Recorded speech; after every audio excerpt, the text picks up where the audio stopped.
not alone. Bad thing was that the emerald spell. Gotta search space, man. Time to get in. What's this? Can't fly or climb. I just could float. Hope I don't die.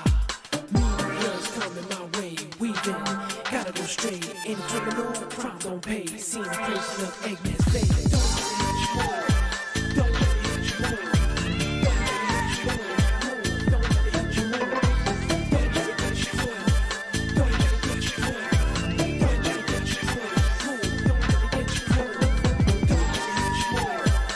Don't let it hit you more. Don't let it hit you more. Can you hear me? Can you hear me? Alright, everyone tell me what's going on.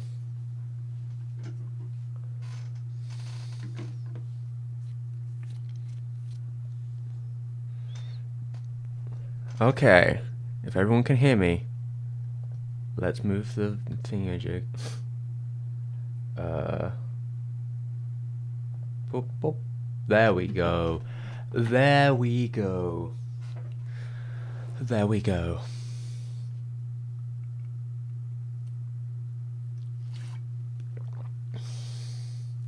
How are we tonight? Evening. Close enough tonight. It's like 6:30 here.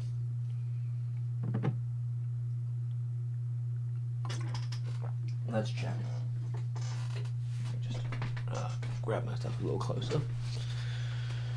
And let's see what's happening. Let's see what's happening. What's going on? Yeah.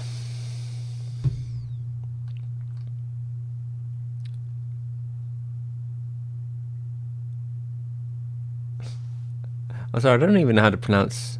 Is it Abhijit? Sorry, I'm not sure. Is there a short name I can give you? How's it going? Hi from India, right? Well, yeah, nice music. That's my Sonic Chill Hop. We always start with that. Unease? Quite the name. Hey Steve, how's it going? Then, yeah, 5 weeks in a row. That's pretty good. How's it going for Tuno? right? Last video was great. Yeah, we're here to talk about last video today. Actually, we'll do a couple of little bits and pieces. Call me Abhi. Yeah, Abhi will. That'll be nice. I can say that. I can barely say words, so it's good to give me something simple to say. Right. So 1 second, because I just need to grab something. I've realised I haven't got it yet. Right. What I'm gonna do. Oh. Yeah. So that's my stream. I just need to do a little bit of house cleaning. That's first things up. So I'm gonna we're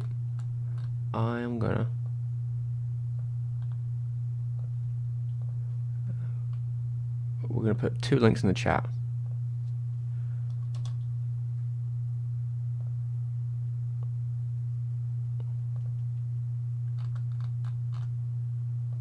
Oh Jesus.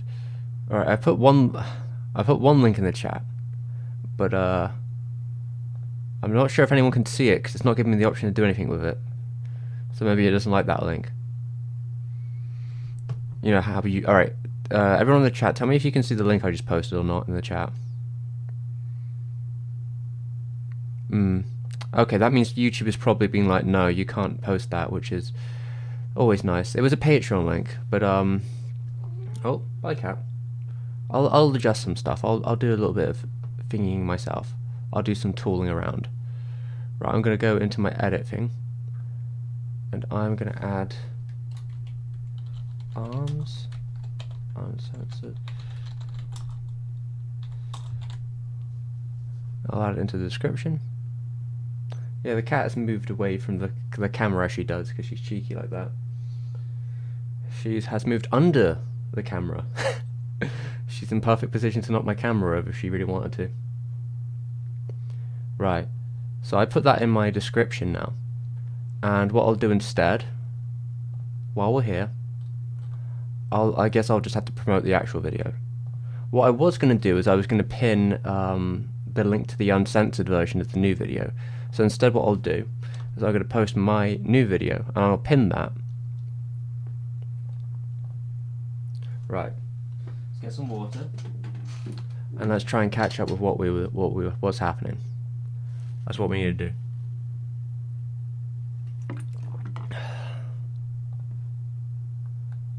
Okay.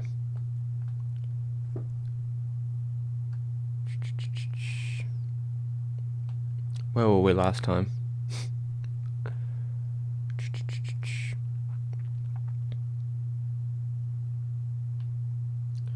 Oh, the last one. This will probably come up anyway. So with Fortuna talking about Gynax.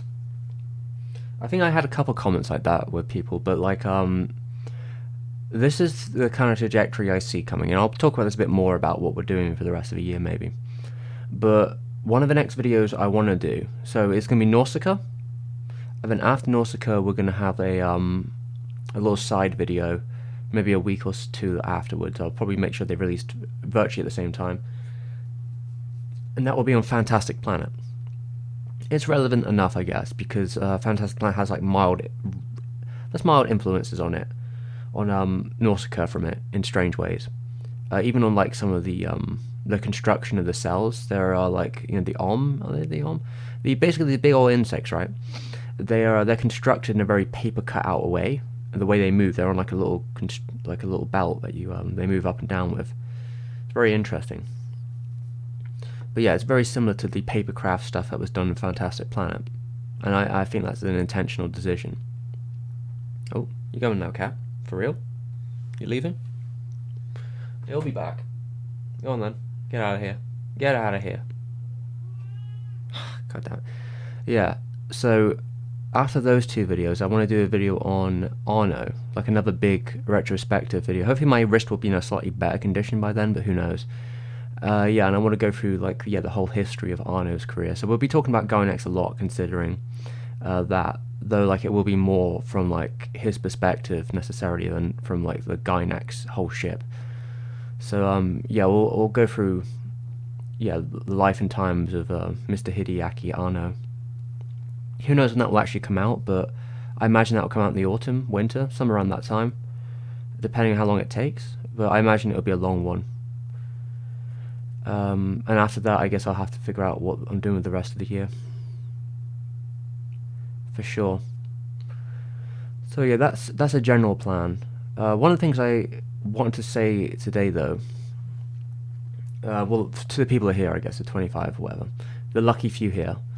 I mean, I'll be repeating this in the future a couple of times, but it's all about like the direction of the channel and like trying to be more responsible with my own health.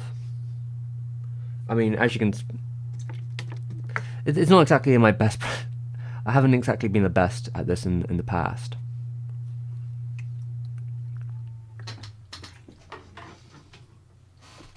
But this especially because we just finished this video. Well, in the pin chat there, right?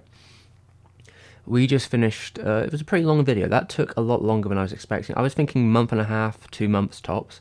It took 3.5 months to finish the arms video, and I went pretty much the whole way through. There's very little stopping start with it. I was just trying to get it done. It was a very slow process to even get it, like the writing. I believe the editing was about 4-ish weeks, maybe 4.5 weeks. The writing was probably the rest of it, and then the watching. So it was yeah, it took a long time to get everything together, and by the end of it, I was not good. I was really strained by the end of it, more so than I've been in like a lot of these videos, and I think it was concerning because the last 3 or so days, like I had like heart trouble, like my heart was like bouncing, like it was pounding and in pain, like non-stop for like 3 days straight.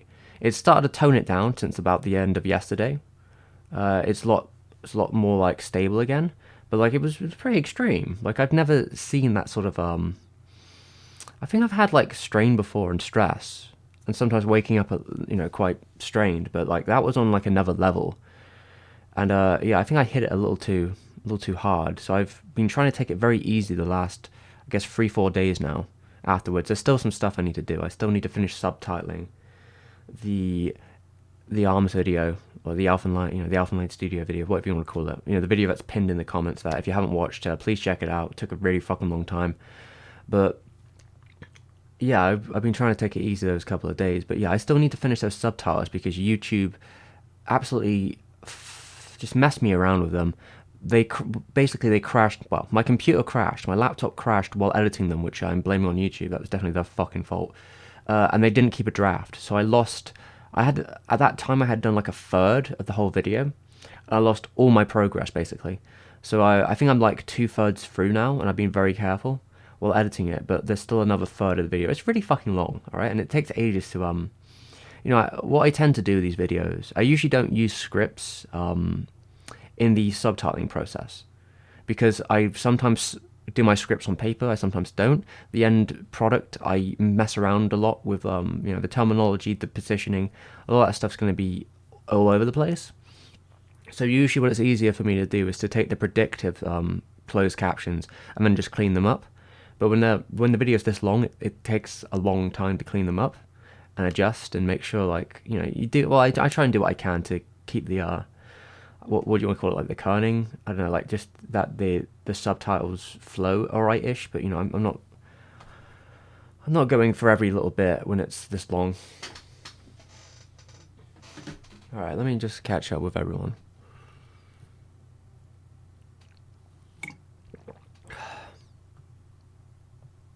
So everyone can hear me. That's good. Hopefully the audio's alright. How's it going, Camilla? Glad you liked the last video. And I'll get into my thoughts about the video in a second, probably. Mr. Ring. My cat's name is Squeak, but she's gone now. But she'll be back. No, so no one can see the link. That's unfortunate. Well, they should be able to see the YouTube link at least. I shaved my head a couple weeks ago because it was getting very unruly, and I usually cut my own hair. And I wanted to even the field, and it will grow back. So it's been a couple weeks now. It's slowly growing back. It's just easier that way. Thomas, you're just very lucky because you get the tank top streams. I was wearing a different shirt earlier, but I went out for a walk and it got really warm, so I had to switch shirts. And I didn't want to put on a whole completely new shirt, so I thought I'd keep it lo-fi. And because it's in the thumbnail, I thought I'd keep it consistent today.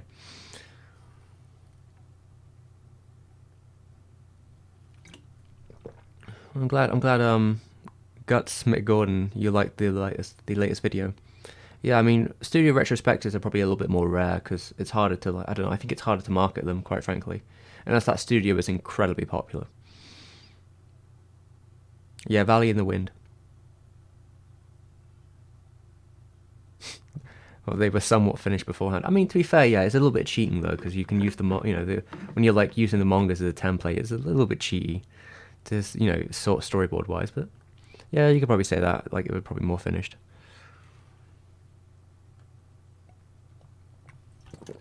Camilla, it is not quite tendonitis, it's carpal tunnel, but yeah, same kind of frame of area, but a slightly different condition. How's it going, Billy? Hey, Mel. Mel, that is taking off a day or two a week. Ooh, Mel, I don't think I can do that.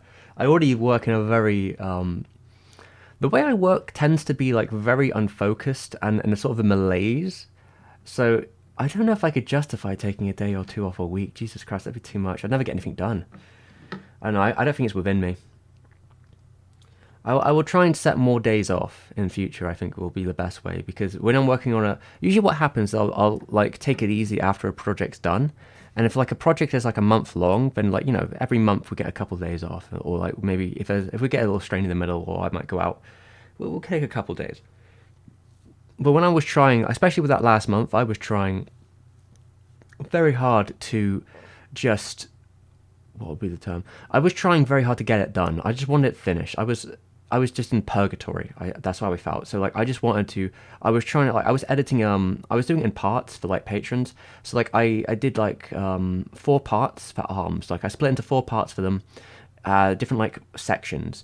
But each section seemed to get longer than the last, and I was trying to get them each done. Each of them took about a week week plus. I think the last one took even longer because it went from 13 to 15 to 17 to 22 minutes.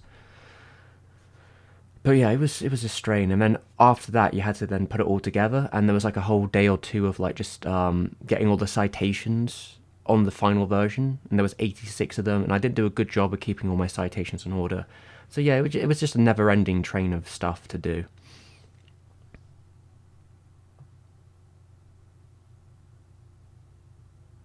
Weed is not legal in the UK. It is not. CBD is legal, but I don't think having a dependency on drugs is necessarily the best way to deal with your stress. You know, Camilla, I really appreciate that you don't mind that. I mean, realistically, I've said this in a prior video. When I made a video on Condo, because I said in that Condo video, which is about Whisper of the Heart, about like I understood like the plight, that it's like very easy to work yourself into a compulsive mess. And like this last year, I think I've seen that more than ever before. I think when I was well, even back then, I think I had a younger man's perspective. A man, when you're like, you know, in your 20s or even younger, like when you haven't felt like what the damage you can do, you kind of feel invincible, and that it doesn't seem like there's any way to stop you. Like, I mean, I had some moments in the past, but like realistically, I'd never felt like real like long-term or like longer-term damage to myself, like health-wise, for something I was doing like project-wise. I just kind of did, and like, you know, I did my uni, and I was working pretty late nights, whatever, and you know, doing a lot of stuff, but I never did any long-term damage. The carpal tunnel has been almost a year now. Like, I can feel the damage I did, and I know how I did that damage, because not only was I overworking it, I had bad posture with my mouse, and my tablet was really small, but I felt the pain, and I decided to work to deadline instead of stopping. I could have, you know, if I'd taken a couple of days off, maybe I would have been alright, but I decided against that and was like, no, I need to hit the deadline. The deadline was like, you know, the day, it was like the 10th anniversary of his passing, and I was like, no, I'm hitting this deadline. I'm hitting that day. I think I hit the day afterwards, ultimately, because I took an extra day to like just polish things up. But I was like, no, I'm hitting that deadline. I don't care if my wrist's fucked. I'm hitting that. And it was a bad decision, realistically. My video would probably done just as well if I'd waited a couple more days. It probably would have done relatively the same. Even if it was like, you know, if we lose a couple 10, 20,000 views, what is that to like a functioning wrist? And like, it's better than it was, and I can use it, but I have to be careful on a daily basis. And, you know, sometimes it's like, you know, it's really difficult to work with. But like in the past, I've never had huge issues with my wrist before. So like, I'd never really had to think about it that way. And then it's the same with my heart. Like a couple days ago, being in like that much like consistently beating heart, chest pain, I was like, fuck, am I going to be like this for the rest of my life? Like, I couldn't do, like, the littlest thing of stress was just like instant chest pain. I was like, I'm a fucking old man. I felt like I was 70 years old or something, you know? I was like, you know, walking around, going up the stairs, whatever, doing something too extreme, and suddenly I'm like holding my chest, like, fuck. I didn't know how long that was going to last, and it just like I said, it was like 3 days long. Now it's more or less, I'm kind of at like anxiety level, which is more average for me. But like, yeah, just having your heart continuously pulse for 3 days and being like, is this my new normal? Is this ever going to go away? Am I actually, you know, is this going to fuck me for the rest of my life? Yeah, it was, you know, something I had to think about for a second.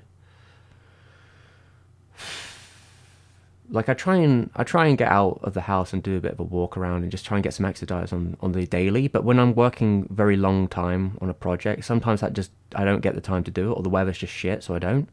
But like I'm trying to get into a better routine of just going out and trying to get a little bit of, you know, just something to keep you going, you know. So I think the you know, walking around and getting some exercise, it's good to keep you keep the blood flowing. And I've got poor circulation as it is.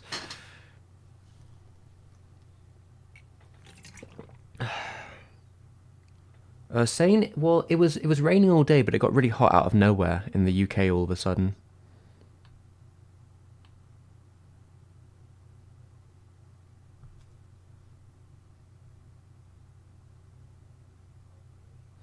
Yeah, I don't know if I can do... Yeah, Camille, I'm not sure if I'm even very good at fixed work hours, just because I'm very sporadic. I wish I was. You know, ideally I need like an assistant to crack the whip to tell me when I'm supposed to be doing stuff and keep an eye on me. But yeah, I'm very ADD, I guess you could say. Whatever, my mind is like splinters. It's very hard for me to keep focused, and when I do, it's like hyper focus.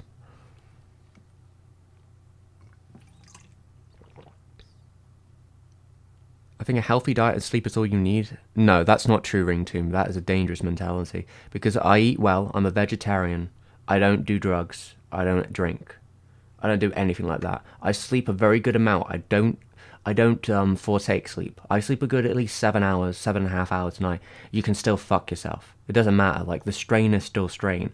Even if those two things are there, those things are very important, but I was hitting both of those, and I was still, heart palpitations. Didn't make a difference. Yeah, meditation and breathing is probably a good shout. To be fair, I used to do meditation when I was younger. I just kind of fell out of it. But yeah, I should probably get back on it.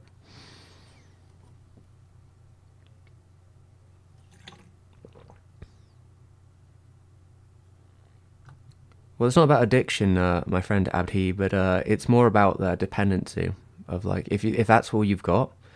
If the only thing keeping you going is, and again, I don't like weed. I like a fucking straight edge, boys. Straight edge. I mean, I like candles. One of my friends recommended me get a CBD candle for for extra strain, and I've looked into that and maybe give it a go. But yeah, I'm not interested in smoking a big doobie. Been there, done that when I was younger. It doesn't do much for me. Nihil. I will try and take care. I will try. I want to try and take care. I have a similar problem since I'm freelance, so I'm trying to enter Discords to work alongside people. Yeah, that's a good idea, Kimilith. I can't work well. When I'm in a Discord call or when I'm with Discord, I do really bad at keeping focus because I have a really hard time multitasking that way. So chatting to someone and work at the same time. While I've done some of it in the past, it's very slow and I'm not very good at it. But if it works for you, I think it's really great. Some of my friends are really they like doing that sort of thing.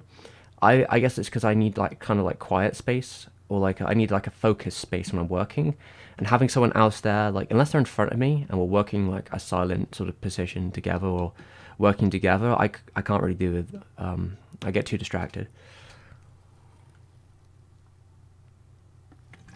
Yoga maybe. Thanks, Hona. I don't know if I'm going to hit 100k. I mean, that's optimistic. I mean, I'm not going to say no. If people want to help me hit 100k, I'll take it. It'd be fun. But yeah, I mean, we'll take it the day as the day comes, yeah? Maybe I could talk about... No, I don't want to talk about current anime. Fuck that. The thing about talking about current anime is talking about current anime is it's like a race. Because to talk about current anime, you have to be fast.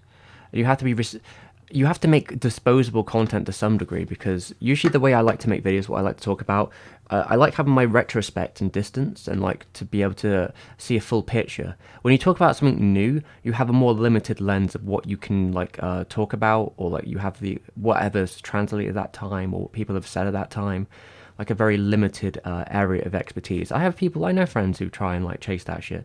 I think it's a bit of a fool's errand to chase it. I'm not really interested in doing an overview, new review kind of situation. A lot of newer shows, really. And I also think it's hard to choose which shows are guaranteed to get viewership, because you can still talk about a fresh show and get no views. So the rush, the stress, the sort of figuring out an angle while something is still airing to try and figure where are you going with it, what are you saying, what are you doing with it. I don't think those things are worth the angle unless it's something I'm interested in talking about. To simply talk about new stuff because it is new is just is a trend chase, and I'm not interested in trend chasing. It's not within me. Like I said, I'm too slow. By the time I get to it, it'd be like yesterday's news, unless it's a really famous one. But if it's really famous, I don't need to really chase it. I don't think that's the case. But yeah, I'm just not particularly interested in that. It's not that I wouldn't cover a new anime ever, but I just don't think that's... I think it's a fool's errand, and the way I see this going, you got to find your own path. And some of the paths I've seen lately that have interested me more so are the path towards 2000s resurgence anime. Which I guess Arm's video is kind of a bit of that, but like seeing people who are now like, you know, who grew up with 2000s anime and the DVD boom, now being reinterested in like discovering some of those older shows. That's, to me, is quite fascinating. But yeah, I don't care about following trends, because I don't even think Odd Taxi is particularly incredibly popular. It's like an indie darling. Like, you know, I saw the, well, I didn't watch it, but I saw Giguk's numbers. You know, Giguk being like one of the biggest channels, Katakawa Boy, Soul to Soul probably. Like his numbers on like a very basic title with Odd Taxi on it. That was like what he got, 250,000 views when he's like hitting 1 million usually, 1 million to like 800,000. I mean, that video hasn't been out for very long, but it seems to be not performing as greatly as some of his other videos. So even if you're one of the biggest channels and you're still like underperforming where your metrics are, you know, it's a bit of a gamble. 27 hit me hard. I'm also 27, jeez. Camilla, I'm feeling that. I feel my body degrading. Yeah, not great. I was gonna say, it sounds like you need someone legit just to pull you weight. Yeah, I might do actually. I might do, Mel. That might be a possibility, to be fair. My sister just has to come in and demand that I go for a walk with her sometimes. Yeah, that's pretty good if you can get someone to do that for you. Stretching helps. Yeah, I try and do a bit of stretching. I should probably keep a bit more limber. But yeah, I think knowing you... The problem, I think, is that I try and push to the limit. Like that fucking song. I'm always trying to find where the limit is. And usually, sometimes when you find the limit, it's like too late. But I mean, I'm glad I was going fucking insane doing that Arms video anyway. I was having it was a real struggle for me to make that video. I just had a lot of excess stress on it anyway, just because I didn't really know how to like... The video itself, to me, was very hard to like figure out what direction I wanted to take it in, and there was parts of it that were annoying to me because of the limits of what is out on some of that material too, and how I dealt with it. I did a lot of reading, looked in a lot of different directions. It was very scattered in like process. I feel like a video on like Nausicaa or Arno will be a lot more focused because there's so much information. It'll be more like be more like curation for those videos, and like I would have a clear goal of where I want to take those. So that to me feels a little more confident and easygoing. But it doesn't mean you shouldn't still like, you know, concern yourself with taking care of your duties and all that.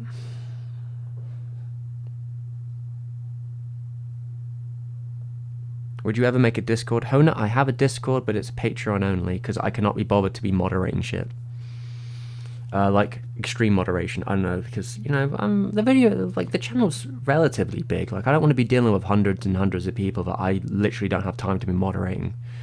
So, I have a Patreon exclusive Discord, which is, you know, it's a small little community. I'm in it, like, you know, I spend a lot of time in there just updating people what I'm doing those days. Showing people what I'm buying for the channel, you know, where the money goes, and you know, like messing around a little bit with my friends. There's a couple of people in there, you know, good pals of mine.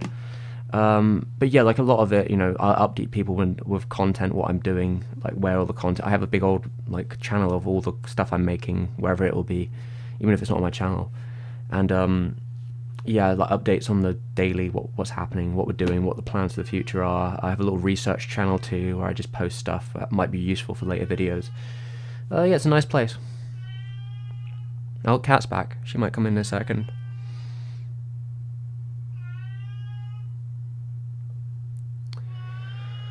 Well, the thing is, it's not really...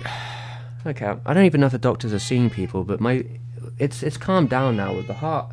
The issue is that it was strictly stress. So, like, the doctor's not going to... If I go and see the doctor, he's not going to do anything about me being a 27-year-old. They're not going to give me heart pills.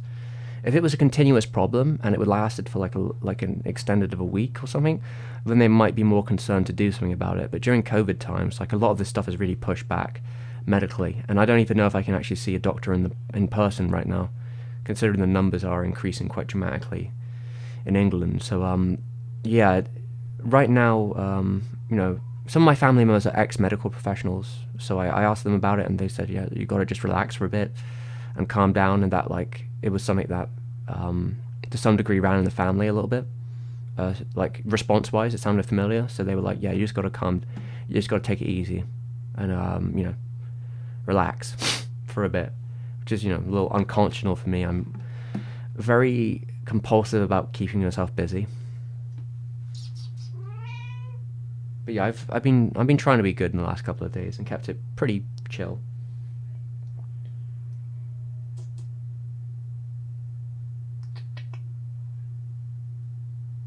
What are you doing? What are you doing? Wait a minute, is she on camera, or did she might have moved out of camera again? Cheekster. You're always moving out of camera. You're always moving out of the angle. Oh. Maybe I can get her back in. Yeah, ignore the light. I'm trying something. I'm going to try something different later on. I have 1, 2, guess the screen as well. 3 behind me down there.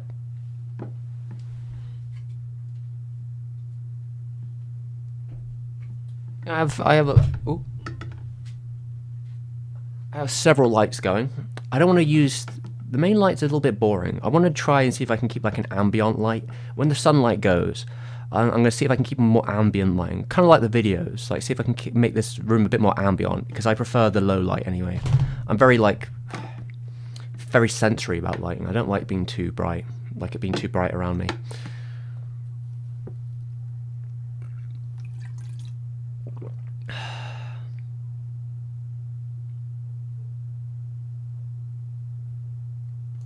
Oh, sorry, where were we?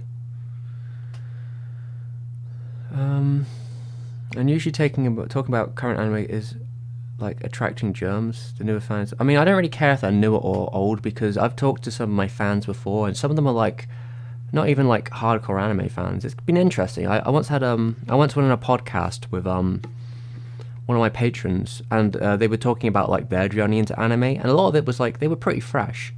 Like they were more like Japanese music fan, and they sort of transitioned in, but they'd only seen like 1 or 2 anime before they'd actually started watching my channel, and that sort of got them more into like looking into stuff. I don't really care if they're new or old fans, because there's always new and old fans. I don't mind that stuff. To me, it's more that I don't want to play the running game. Like I said, this is the reason that I've been talking right now, is I don't want to be playing the triathlon or whatever. I don't want to be playing the marathon running game, always running towards a trend, trying to keep up with what's the most popular show in Mal today. What's the most popular show in Mal today? Is this show actually doing well? Is this show actually going to get views? What's trending? What's trending right now? I don't want to be doing that, because that's usually that stuff isn't. If it's a popular show and I don't have anything to say about it, why make a video on it? I feel like that at that point you're just chasing trends. Like when I make a video, I try and make something which has longevity to it, that will go for the distance. And when you talk about people like Miyazaki's always popular, and he always will be. Like he's had the longevity to prove that his career will stay in the hearts and minds of people for a long time, even after he's gone. So if I make a video on that stuff, it's going to stay. It's going to continuously do fine. And there are some other creators. I'm pretty sure, considering Arno's extreme popularity, making a video about him at any time will do just fine. And there are other series like that, but like there are some other stuff I'd like to experiment with. But yeah, I think you got to realize like why you're doing this in the first place.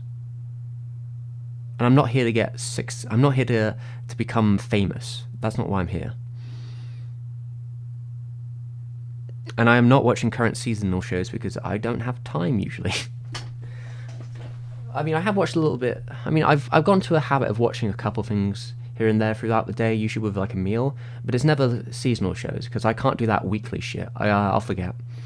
If there's only a new episode coming out every week, I will forget. I won't keep up with it. I'm no good at that at all.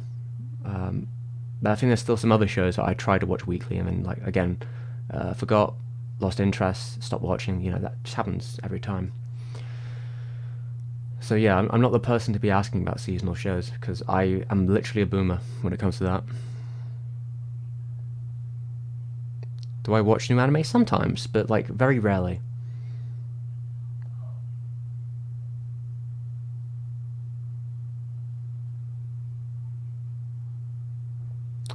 Camilla with, I like channels that talk about older anime. There's also so much content to keep up pace. I like Steven's content. It helps me find forgotten gems. Yeah, I appreciate that. Like, that's kind of what the channel was for. Not necessarily even for, like, when I started it wasn't just for anime.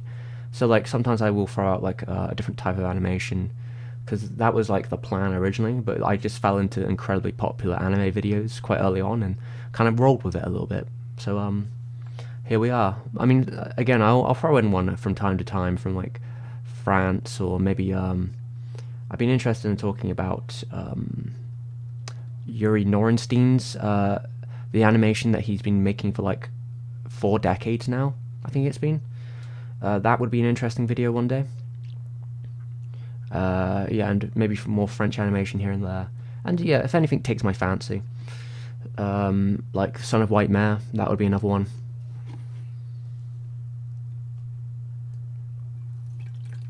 Yeah, if you trend chase, your health will become worse. That is true. Miss Envy, also 27 gang. Did I see the news that 3.1 has a release date on Prime? I did see it, but I don't have Prime. The release date is earlier than I thought it would be, to be frank. I was hoping it would come out like, later on, so I could get like a better boost. But maybe I can, I don't know, maybe his new film, the Ultraman one, will come out in like the fall, and I can sort of bounce a bit off that. But I mean, a big video, a very big expansive video on Arno at any time should probably do alright. And I'm gonna try and really push the limit on that one. Responsibly. I'm gonna try and do it responsibly, not destroy my body while doing it.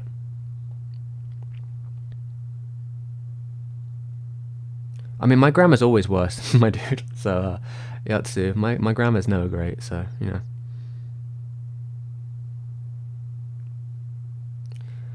I mean, not every 27-year-old starts falling apart, but I think the reality of being 27 is realizing your body isn't invincible, and that like you probably do have limits that you should keep an eye on. I do the same, but I'm starting to realize that I'm more productive and come up with better ideas when I focus on self-care. Yeah, I think it's a good idea to focus on self-care, to be honest. It's a very good idea. I think to me, a lot of the issue for me can be focus, and I struggle with focus a lot, and I have to put myself in a position where it's easier for me to focus.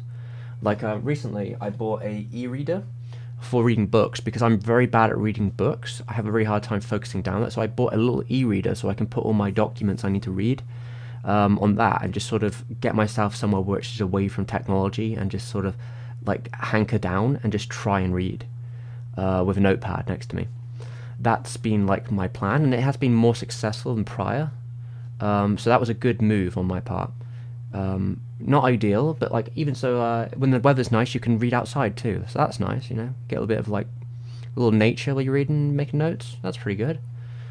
But yeah, writing has always been a struggle for me. But that's why see, this has been the unfortunate thing with this arm, because what I used to do for writing scripts to make it easier for me, I actually would write them on paper, because when I'm writing on a computer, again, I struggle with focus. I have a hard time compartmentalizing it all. So sometimes I've started writing scripts like in full on paper instead, to try and keep my focus. Now there are downsides to that too, and there are complications, but I think you can work around them if you know what you're doing. I feel like, but the issue before has been like the carpal tunnel has made it really painful to write, but it's kind of at a position now where I can write more freely with my hand without it causing a lot of pain. So I've moved back to that a little bit more, but I think it's best to know where your quotes are. In my experience, what might be good for me is just rewriting out quotes in full for like, that's a waste of time. I need to just put like Q1, Q2, Q3 and have a document of quotes, and like I have a document of sources, just to spread out all my things in a way which helps me make the best of a situation, basically. I think that would help, yeah, because sometimes there's a lot of quotes in my scripts, so instead of writing them out verbatim, I should just create a document where I can copy and paste them and not worry about that bit. So yeah, like I'm trying to find ways of just being more healthy. Like when it comes to drawing, I don't have an issue. If I put a podcast on, I can draw forever, because I've conditioned myself over 27 years to do that. I've been doing it since I was a child, so like having something in the background and the drawing is like second nature to me. I can just do it. So I'm not really bothered about the drawing stuff. The editing's a little bit up and down, but I'm better at editing consistently than I used to be. Pretty good at audio editing, more so than video editing, I think. I can usually focus on that quite well. But yeah, I think it's finding the focus and knowing how to like do that with yourself. that to me is yeah, it's just knowing how to get the best out of yourself, I think. And yeah, having breaks is probably a good thing too. Just having like automated breaks, so you know when you're going to stop and do something else, so you've got something to work towards. Yeah, you know, trying to be better.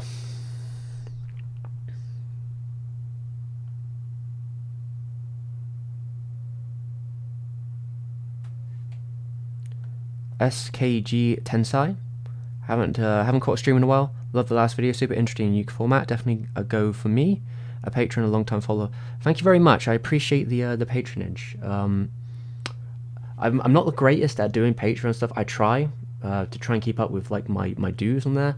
But anyone who gives any kind of money for long term really keeps the channel going. And I probably will make a video about that soon, just like an update. To talk about this sort of stuff about health and future of the channel, because I want to work on like really big, expansive, like, you know, videos that no one else would do. Some of them on like pretty big creators, so I think they have a lot of traction potential. But you know, to do that, like it's going to cost a lot of. It's probably going to be resources, and I just want to tell people and update people that that's the stuff I kind of want to do, and give them like a plan for the next year about where we're going with the channel, like projects, just to give people like an update, and if they want to support, where they can do it and what it buys. Like for this I'll basically show what I'll do is I'll show everyone what I bought for the Nausicaa video, because I'm buying a lot of different stuff for the Nausicaa video, and I think that will give them a good example of what I'm doing with the channel. You know, it's like I bought special this Nausicaa on Blu-ray. I've got the hardback Nausicaa here. I've got a book from Toshio Suzuki on production. I have a book on the art and design and the filming of Nausicaa. I have another I have an album. I bought a full album as a prop for the video. It's the Image album. It's like the early version of the album from Joe Hisashi. So I have a lot of different things that I bought specifically for the for that video to use as props for like video, for B-roll, for like research. And yeah, I'll show the whole, like everything we got together for that video. And I think that will give an idea of what it is to make the production and what we do during that period. Well, I guess what I do.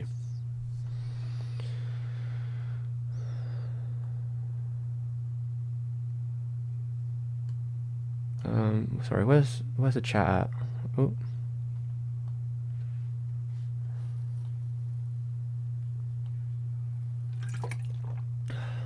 Lion, I love the channel that talk about old and somewhat niche media. It's always great discovering stuff. Yeah. Yeah, I mean the low light suits you. Yeah, I like the low light stuff. We'll get there when the sun goes down. I'll try and fix it. But yeah, I like the ambient stuff. It's better on my eyes too. I used to work in a cinema, and the problem I had while working there is like it was so bright. You don't notice it when you go to the cinema because you spend all your time in the dark room. But the outside of the cinema I was in, it was like a neon arcade from the 80s or something. So like there was beaming lights everywhere, like more so than regular cinema. They had like beaming lights on the poles everywhere. It was very had like lights on the walls, really strong neon, really reflective floor, big old lights on the top of the thing. It was a lot for me to take in, quite frankly. I was a bit like, fucking hell, give you a migraine after a while. But yeah, I prefer the ambient lighting personally. But yeah, the thing with like obscure stuff, YouTube is a game of like marketing. Usually it's a game of like thumbnail titling yourself to victory. Sometimes that's easier when things are already trending or if people are already looking for stuff.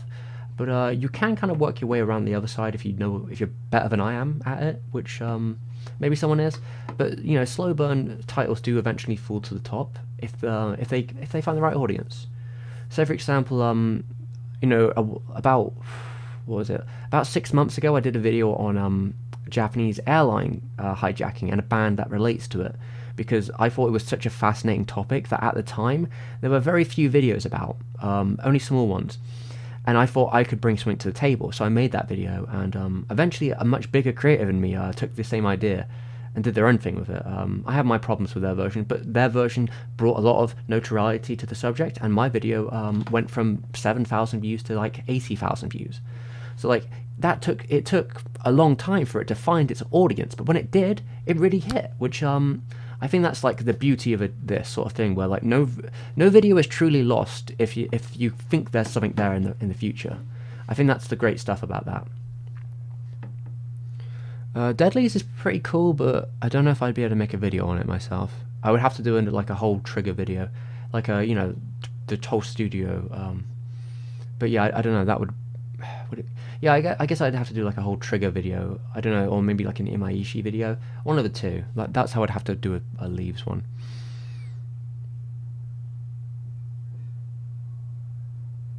I actually used to be one of those people that made fun of anime. Well, I've never been that person. I'm just the guy probably getting made fun of for watching anime. And I saw a cool AMV and watched the show. Yeah, well, I mean, anime is pretty mainstream these days as well. A lot of people watch it. Even friends of mine who used to hate it seem to watch it. Anyone know if he's already done a video on Akira? I have two Akira videos, not yet, but planned. I was hoping to do them closer to the television show release, or like the ONA release. You know, they're supposed to be making like a TV Akira thing going on at some point in the future.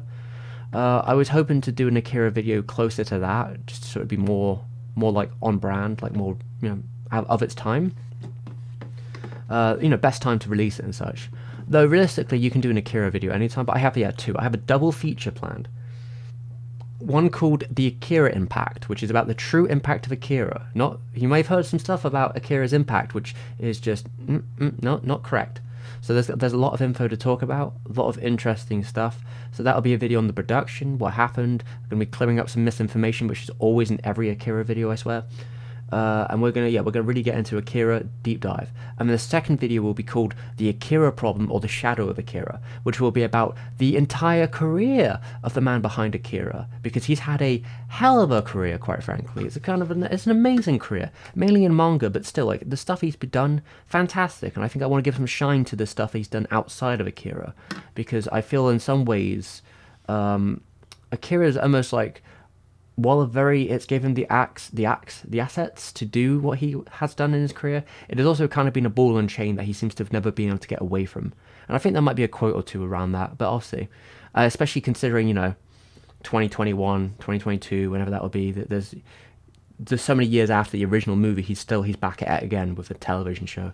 It's almost inescapable. The impact of Akira was so fervently strong, it kind of like trounced any other thing that you could ever do, including like Steam Boy, which allegedly, being one of the most expensive films ever when it was first released, did not make like any money. And it kind of seemed to be that Otomo afterwards just didn't direct anime anymore, like movies or anything like that. He seemed to like vanish from that scene, go completely live action, did a couple shorts a little bit later, but until very recently, with like a couple productions with the anniversaries going on, it's kind of like he just back to manga, I guess. And maybe that's because no one crazy enough would actually give him that kind of money again. Now it looks like maybe there was a deal going on, because it's like, if you do the Akira TV show, we can give you a movie. That seems to be what's happening right now. So yeah, that would be the video.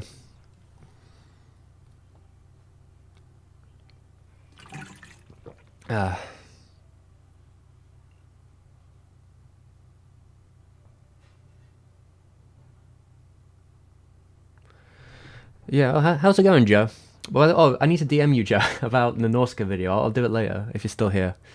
But yeah, what you're saying, when you're kind of strapped for time, making videos and doing videos on current stuff seems like you're putting you off what you're doing rather than what you want to do. Yeah, that's true.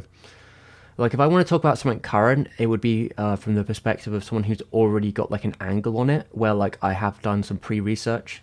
Like, there's one particular, I have like this idea that might be fun in the future. Don't know if I'll do it, but it would be about Colin Stenson, Uzumaki, and the music of it would be basically, I would probably position it from the perspective of, here I've already seen the prior director's work, I've already read Uzumaki, I'm very familiar with Colin Stetson's work. Let's talk about Colin Stetson's and the direction and how the music plays a part in Uzumaki and like horror. And yeah, it'll come from already having that background, and then just watching the show and trying to make something of that. That to me would be a fascinating video to do, but I would have to see if I like have something to say first. But that's the angle I would take from, and that would be a new anime that I would choose. And even then, like, I might not hit it straight away.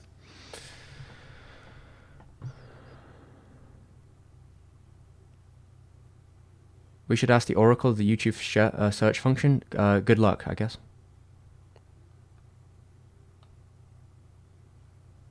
The humming sound. I'm not sure what the humming sound is. It might be my computer.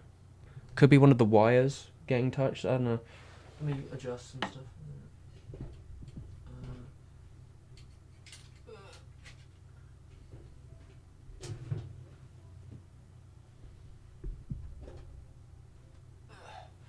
The humming side might just be my computer. I don't know what I can do about that, to be honest. It could be background noise. God, it's actually getting really warm in here. Jesus Christ, the sun's really came out.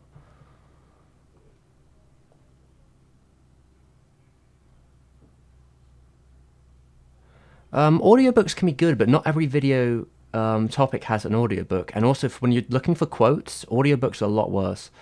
Because have you ever tried to citate something from audio? It's really awkward. Like getting a quote out of audio is very difficult. Now, if you want to clip that audio clip and use it in your video, great. But you probably could do that. But again, like a lot of the stuff I'm looking into, they don't usually audiobook. The stuff it just rarely happens.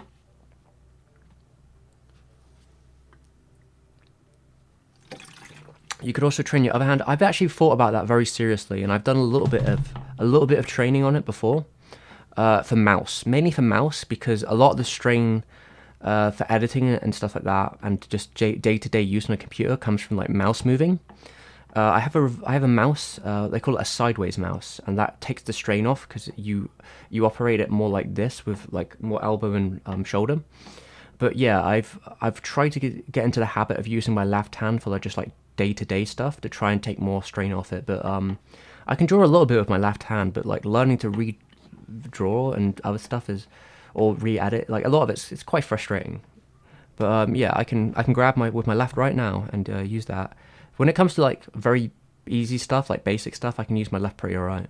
But yeah, when it comes to more complicated stuff like editing or drawing and writing, not so much. That would take years probably for me to figure out. It'd be nice to see a special on how you make videos. Maybe I should do that one day. Maybe I should do that in some way, even if it's just like a Patreon exclusive video for like all patrons. I show them the process of making videos. Maybe one day we'll do that, or like maybe it'll be part of a video. I had like an idea for a video once but I guess it'd be more about the production of animating more so than like making a video like this. But yeah, one day maybe I'll make a behind the scenes kind of thing. We'll see.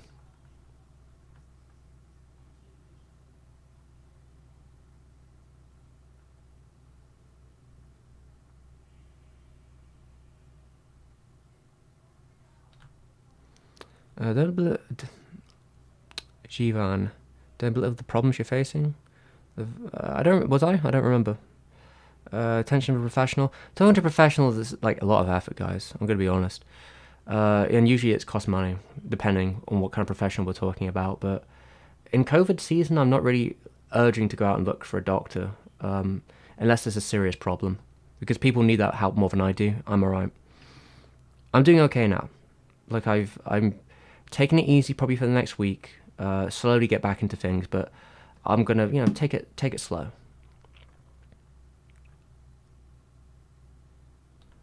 But yeah, like I think working smarter is probably the best way of going around things. Just trying to work smarter, not harder.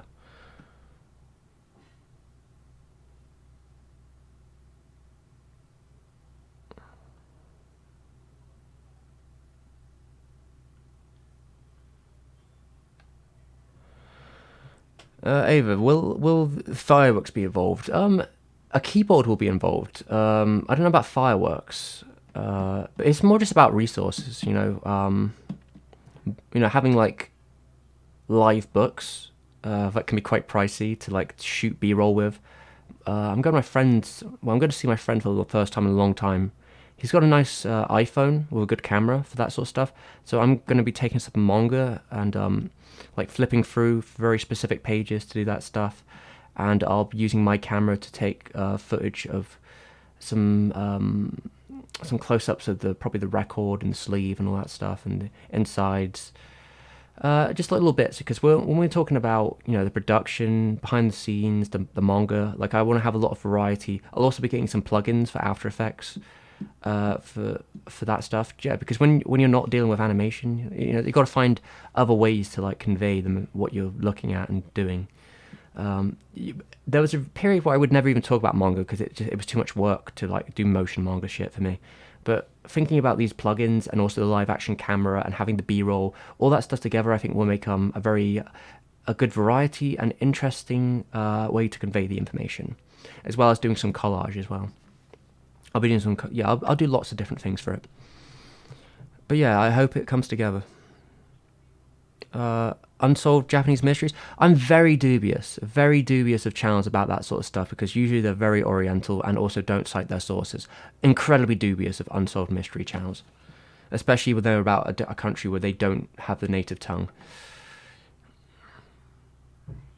Someone talk about California Crisis having the vibes. It does have the vibes, it's true. Great Pretenders, didn't watch it, but the vibes are definitely in that show as well. But I think those backgrounds are probably the closest to California Crisis I've seen in a long time.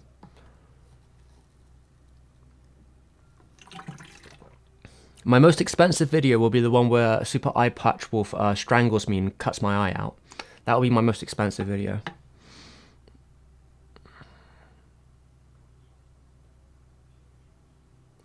The Akira ONA may never come out. It's possible it may never come out. If that's the case, I'll just find a good period to do it. Maybe like an anniversary or like a good moment, like on the anniversary of its release on an awkward date. Something like that. Yeah, I mean, it's not to discredit Steam Boy as being a great piece of animation work, but it did not make money. And Sydney, you may be new here. I have not seen any new shows for a long time. Odd Taxi looks cool. I haven't really had the time to watch it, quite frankly, and maybe I'll get to it one day. Who knows? Looks cool. I appreciate what they're going for. But quite frankly, right now, I'm more interested in like, all right, this is a thing that's probably worth talking about in terms of mental health as well, and other stuff like this. But for me now, I think that it's actually more emotionally healthy. That like if I'm having downtime or if I'm chilling, and it's not for a video. I think it's actually maybe healthier for me to watch something that isn't anime. So like I'm completely detached from what I do when I'm working. Like there's gonna be stuff where that's not the case, and like I'll want to watch something for sure. But like I think there is something healthier in my mind about completely cutting that cord and having a part of me which I just don't watch anime, or like I just do something completely detached from that. Like earlier today I went on a walk and I was listening to a radio drama version of Neuromancer, the William Gibson book, and I was really having a really good time. I mean, I think it's a little bit too quick. I might literally just like hanker down and read the I used to do this a lot. I used to go for walks and have audiobooks on. But yeah, I was really digging the Neuromancer, so I might just get the full unabridged Neuromancer audiobook and just go for it. Same with like recently for like lunch or like at the end of the day, maybe with breakfast or at the end of the day, I'll watch an episode of The Sopranos. That's something I've been doing a lot recently, kind of keeping the cut between those two worlds, like having something that's so detached from what I do as work. So like I like that, and I have been meaning to actually go through all the Twin Peaks again because I have the collection for everything but the third season. Though I have some old like files of the third season somewhere, I think. Oh, you want to go again, Cat? Do you? Right, see ya. Bye-bye. I'll see you again in 5 minutes. Yeah, so like I think that might be a nice thing to do. But yeah, that separation to me, or doing something that goes beyond this, I think it's a good way of keeping your horizons widened as well. If it be, listening to books, watching different shows. Yeah, I think that's healthier for me personally than sitting down and watching like the freshest anime that's come out this season. Doesn't mean they're like bad or anything. It's just, this is what I do. So I think it's good to have that like line in the sand. Yeah, Memories is pretty cool as well. I've ever went to Japan. I had plans to go before COVID to see. I had to pay some dues. Miss Fukui had invited me to a jazz bar in Sapporo, and I was going to go and pay my dues and everything, and thank them for being very, very kind and appreciating the video I made about her late husband. But it just never. Obviously, COVID happened, and we haven't been able to get anything sorted since. But that would have been my plan. Yeah, maybe one day. I mean, Steam Boy might have lacked story direction, but that's probably a topic for a different day. I've got it somewhere on Blu-ray somewhere. SGK Tensai, I am familiar with it because we mention it in the Satoshi Kon video memories. Because Satoshi Kon wrote and did some boards for the first part of Memories. I have a cut of it somewhere. And then you've got Otomo doing the Stink Bomb one, and then someone else did the middle one, if I recall. I forget who. But yeah, I'm pretty familiar with Memories. It's it's an interesting little anthology.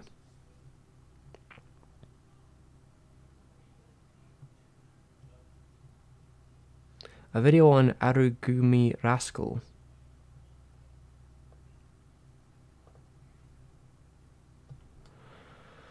Probably not.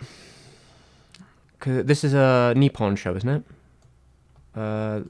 Yeah, this is a Nippon show. I think Kotabe worked on this one at some capacity. One of his later shows. I'd probably make a video on Pompoko before I made a video on this.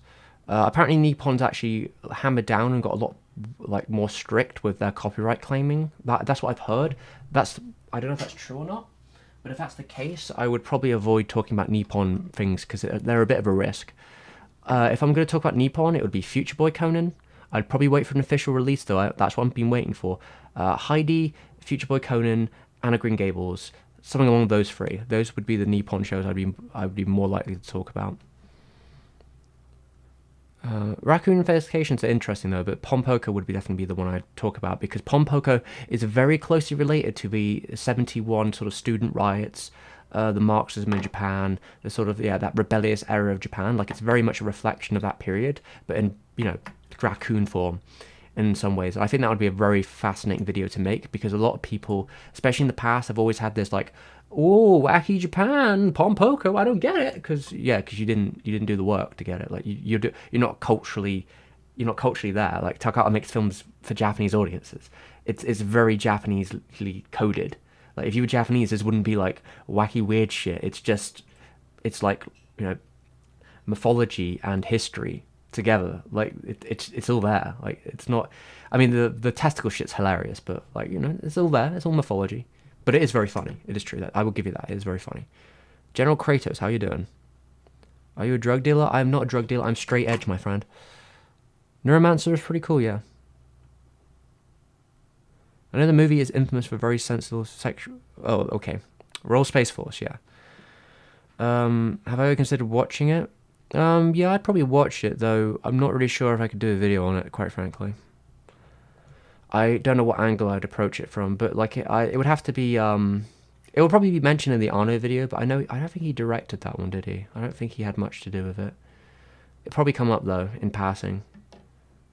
I don't know if I have enough to say for a whole video, mainly because I would have probably wanted, if I was going to do it, I would have needed a special edition Blu-ray for Royal Space Force, and they basically don't exist anymore. There were some old ones from Anime Unlimited, was it Unlimited Anime? Anime Unlimited? Basically one of the Anime UK sort of branches of, they had, a couple years back, they released like a special edition for it. I would have wanted that, and I can't find it anywhere. But yeah, I don't know. I don't know how I'd go about it, but maybe one day. I don't know.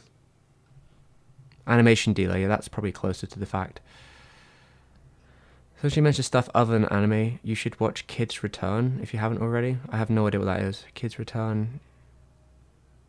The end of something is just beginning of something else. What is Kids Return? Is it an animation? What is it? Is it a movie? Oh, okay. So it's crime film, is it? Release date. Oh, Joe Hasashi did the soundtrack, did he? Maybe one day. I don't know, I got a lot of stuff to watch that I haven't got to. Yeah, I mean, Pompoko does have a lot of adult stuff in it.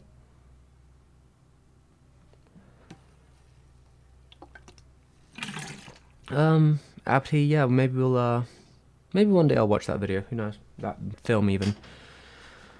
We'll see. Who knows? Alright, Jesus Christ. Look at that. I actually caught up with the chat. Well, here we go, guys. I actually did it.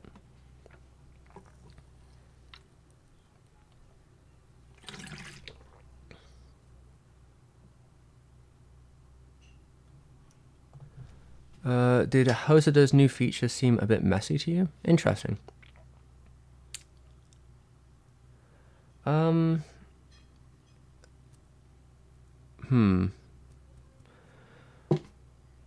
have to explain to me what I guess you define as messy. What, like the CGI production? It looks very busy. I saw that it looks like it got pushed back to the end of the year because it was supposed to come out in the summer, and I think it's now come out in France in December. Which that was good for me because that means maybe if I finish if I ever do finish that Arno video in like a leisurely pace, like in a good time period after these next two videos, maybe I'll have time to do a Hosoda video as well because I've been meaning to do one for years.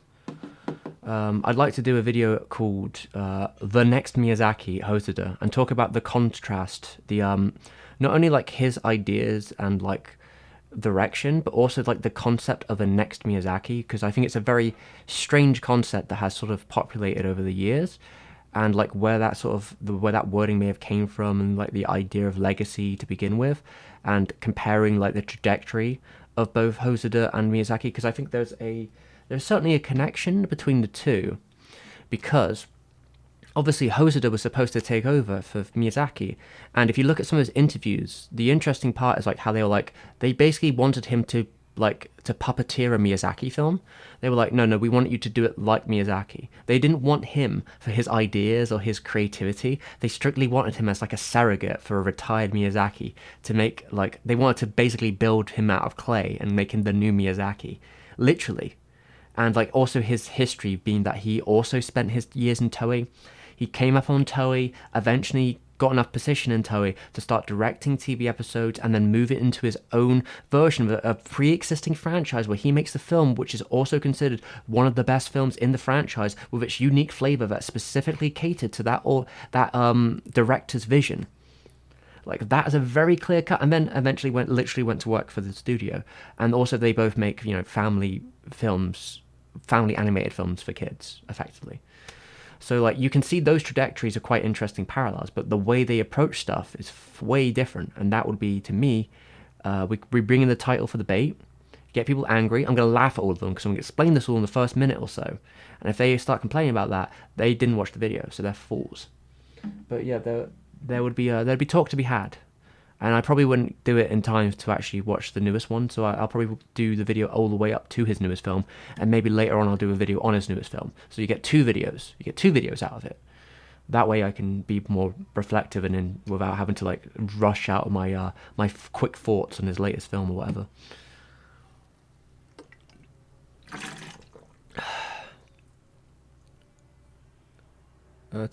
Takeshi Kitano is known for Yakuza movies. Yeah, that's pretty cool. This is I know this fella. This guy, Takeshi Castle, man, isn't he? Isn't he? Or am I thinking of someone else?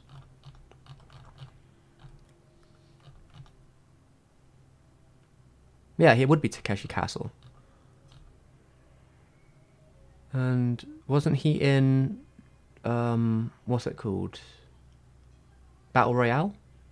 Did he direct that, or was he just in it? Maybe I'm thinking of someone else, but I do have that in my head for some reason. Yeah, he was an actor in it. Yeah, not director, but an actor. Okay, well there you go. I didn't watch Gozu. Gozu's a cool film.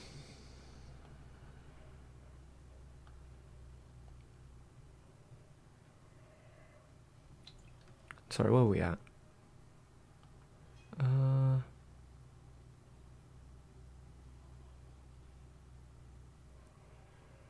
Let's see. He made a soundtrack for Kaiju Kodomo, right? Kodomo.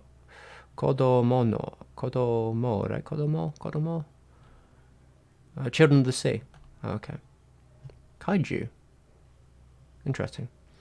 Kaiju no Kodomo. I've got the Blu-ray somewhere. I was planning to talk about it later at some point, but maybe not for the nicest reasons. But yeah. Do I plan to make any collabs with other creators? Yes, I have. Maybe one next time. Maybe in the next video I'll have a collab. Maybe we'll have to talk about it.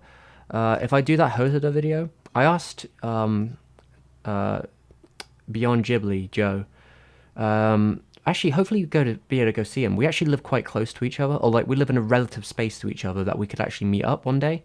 So when we're like, when the COVID situation's a bit more like lax, I'll probably go into the main Bristol and go say hi to Beyond Ghibli Joe. But if he wants to be, he'd be welcome to be my Hosoda video if he wants to. Though that like depends on timing.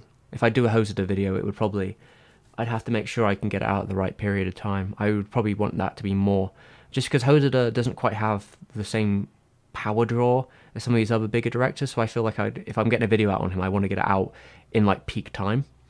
So I would have to like calculate my time schedule on it and if it's worth doing or not. And if not, I'll push it back to a later time. But yeah, he's always welcome to be in the video. To be fair, he's welcome to be in any video if he really wants to be. But Hosoda would be a good thing because I know he's a fan. It looks like the extended universe of Summer Wars to do with the internet. I mean, to be fair, Summer Wars looks like the extended universe of Digimon War Games, and etc. etc. I think Hosoda's always had a very particular language. Thanks, Paco. Any plans of tackling production IG? Maybe one day. We'll see. Goro Miyazaki will be the next Miyazaki. Technically, yeah. Given 27 years. I mean, he'll probably do his own thing, yeah. Though, I think he's always going to be struggling with his father's name. But he will have definitely figured his own path out. I know that much. I've always said that a lot myself. Who are your favourite anime composers? No fucking clue. I'm bad at naming things off the top of my head, quite frankly. So I'm probably no good at answering it, to be frank. Because when I think about music that I really like, so what would that be like? The people I'm thinking of aren't like strict anime composers. So like obviously Akira has a banging soundtrack, but that's a very specific band of like a world music sort of group. Ghost in the Shell's a great soundtrack. I mean, those are obvious ones, right? And then Angel's Egg, Belladonna of Sadness. A lot of these are like band things. I think there's a couple soundtracks done by the Dragon Quest composer, which are pretty great. Kill la Kill, pretty wild soundtrack. Yeah, I don't know. There's a lot like of random thing, but I don't know. I'm not gonna be able to do it off the top of my head. Maybe the chat can bring out their favorites, and I'll figure it out.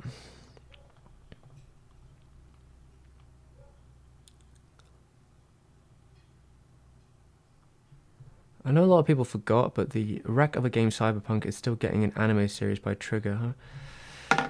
I feel very mixed about, like, I don't know, the way that's coming about. It feels, since there's been such, a mess of its, like, behind-the-scenes production stuff with its actual gaming making staff, I feel like Trigger's maybe in itself in a bit of a locked position, considering I know from people who worked in the industry that Trigger has had some questionable things happen with its staff in the past, in terms of not paying them when they ran out of money. So I'm curious about how well their staff was getting treated and paid on the Cyberpunk production. I'm a bit concerned about that. Though, I mean, I like Trigger, so maybe it'll be good. To be honest, I was thinking about this earlier today. I'm kind of more interested in the idea of like an O&A with Production IG covering some of this early William Gibson stuff. I thought that would be really fascinating to see Production IG do like a Neuromancer or something. Just because the idea of seeing a Neuromancer film, I don't think it could really do the idea justice without feeling kind of played out. But like, I think an anime series could really expand on the material and keep it episodic. There's like 4 books to work with too, if you include the short stories. So there's a lot of material they can work with. They can sort of expand and play with it. And I think the visual decor is really going to be part of the fun of a film like that, or a show like that. So like them being, and who else but Production ID is like so enamored in that style of animation. I think they could really do some great stuff with it, and I'd like it to be like a bit more raw. I don't want it to be clean. I want it to look nice and dirty, Get like Nakasawa to be the character designer or something. Want it to be real messy. Yeah, so he's Takeshi. Okay. Yeah, he's a teacher in Battle Royale. That's what I thought. Also making a video about shows from Tatsunoko. It's not my speciality, so I don't feel that I'm the right person to talk about it because it's kind of outside of my wheelhouse. Wait, are we talking about the same thing, Tatsunoko? Are we talking about anime, or are we talking about like mecha and shit, or live action?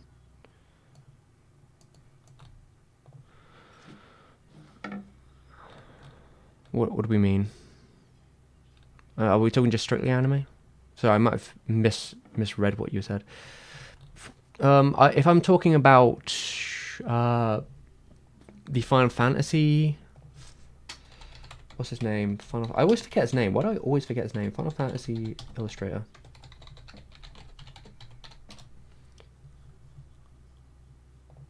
Boo boo. Amano. I'm going to be talking about Amano one day. I'm going to do a video where I talk about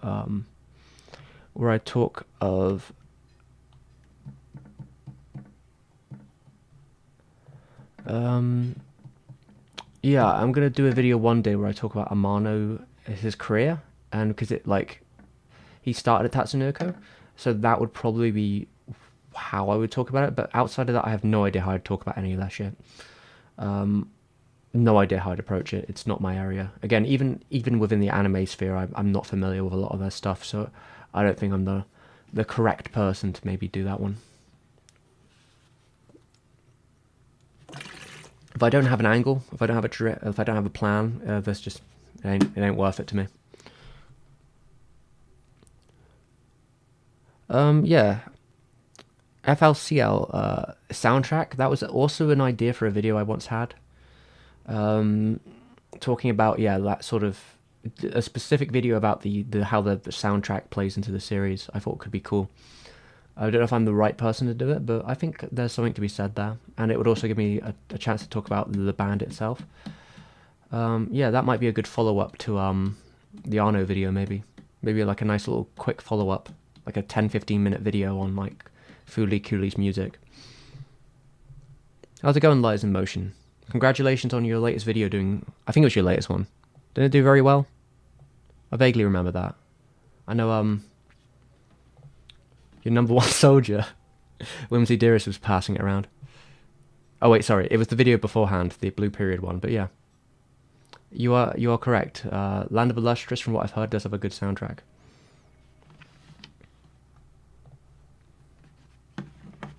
Ping Pong does have a great soundtrack too. And oh yeah, of course, how could I forget about Redline? Redline's definitely up there. One of the best soundtracks I can remember. How's it going, Greg? Animation company that made Speed Racer. Yeah, I don't know, like there's a lot of stuff they've done that I'm just not familiar with. I didn't grow up with, so it would be hard for me to like talk about it, I think, still. I like Speed Racer though, but mainly the movie. What are my thoughts on 1080p HD animation by Mappa? A lot of other studios nowadays. It looks amazing, but it's really soulless compared to... I don't really know what you mean by 1080p HD animation, because... I mean, most of it... I have to assume we're all watching or like reading stuff on a 1080p digital screen, right? So... it's all 1080p. It's all upscaled to be 1080p. It's all there. Oh, fuck. My camera just died because I forgot to put the power. Whoopsie. 1 second, everyone.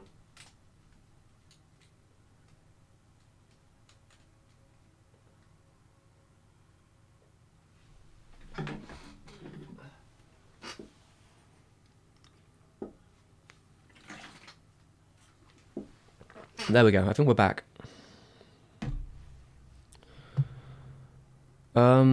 Wait, alright, everyone keep an eye on the audio, because the camera did that, my audio might go fucky in a second, so keep an eye on the audio for everyone. Sorry, what was I saying? 1080p HD. It's a very complicated topic. What we're talking about is we're not talking about 1080p thing. We're talking about media. We're talking about what would be the term? Uh, Digital compositioning, digital composites, basically.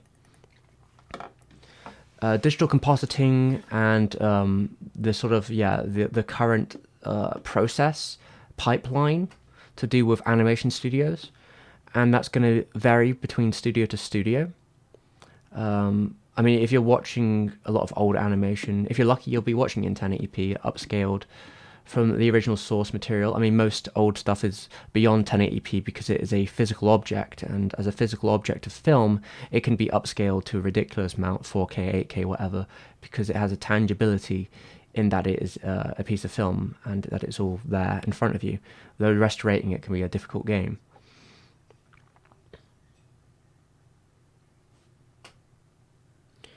Um, Yeah, I mean, soulless is a complicated word because what we're really talking about, like, is what do we define soul in animation as? And it usually they could define that as a form of imperfection in the source material. And I don't think that doesn't exist in digital, but it is all a game pipeline, compositing, and all this other stuff, which can make it very complicated. Say, for example, here's the thing I'm not a huge fan of, which has sort of been like, it's been annexed out to some degree and it's been changed. And I think it depends how you play with it. But I'm really not a big fan of pencil lines, because a lot of this stuff is still drawn on pencil, right? Getting vectorized. I'm not huge on vectorized pencil lines. I don't like how it sort of smooths out the pencil qualities, and that's where you see studios like TMS, right? They add back in like the rougher qualities to their line work. You also might see studios like Toei who have auto programs built into like do line variation back into their line work after it gets converted from pencil to thing now. They've been using that a lot since 2018. And also, as animators become more proficient in tablets, because most animators now still are on pencil, right? But when you're working on a tablet, you don't need to vectorize the line work. Well, not really. I mean, I guess it's up to the studio at that point. But you don't need to vectorize anything, so you can work with a lot of custom brushes in like Clip Studio Paint, and then you can create your own sort of feeling and line work to that. So I think usually when people talk about soullessness, it has a lot more to do with how things are put together and composited and brought to life, rather than the actual materials of the things themselves.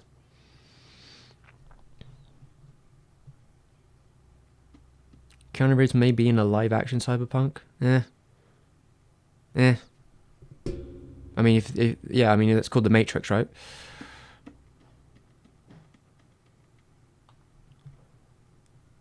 Cash and Sins I actually have on Blu-ray somewhere. That's a pretty cool show.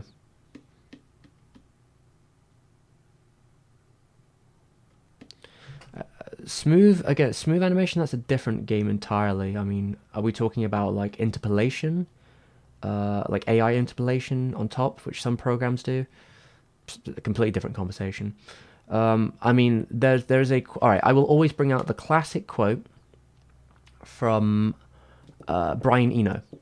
And the classic quote from Brian Eno is about how the things that define a generation of like a piece of media, that usually are bemoaned in their period of time, if that be like the crack and pop and the skipping of an analog record and like the fuzz, extra noise of like you have like an LP, or the digital compression of a CD, or that sort of digital noise of that.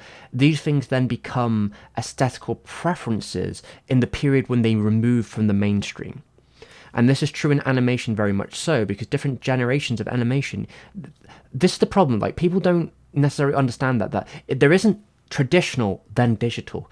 There are decade periods of different techniques people use within the animation that varied and changed depending on that industry, and those changes define those decades.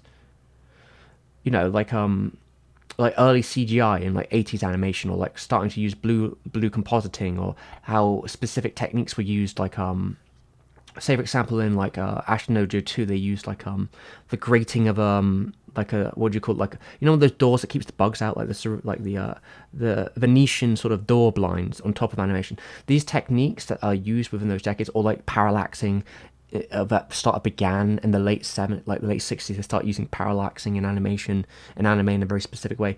Yeah, these things define like the style and technique and the way something looks or feels. It's the same with music, right? He was talking about music, but it's very much true. And you will send things come in waves, right? So like a lot of web gen stuff from the early 2000s, which could have been bemoaned back then, now has a sort of very specific cult following to it. People like recreating that sort of feeling and style. But yeah, these things come in waves. They come in styles. People tend to bemoan the current mainstream's variations and techniques. In fact, I have a story about that about now, because I have been playing a Suda51 virtual novel game occasionally. I do like an hour a day maybe. This is what I've been doing to chill down a little bit. It's been one of the things. And there are settings for things like old CG and new CG. And while the new CG is technically, I guess it's better, it's polished, I was like, nah, I'd rather have the PS1 CG because it gives a specific type of aesthetic that fits the criteria what the game was made in. And I'm happy to see something that looks that way more so than a more upscaled, polished 2016 version of that. I would rather see it within its context.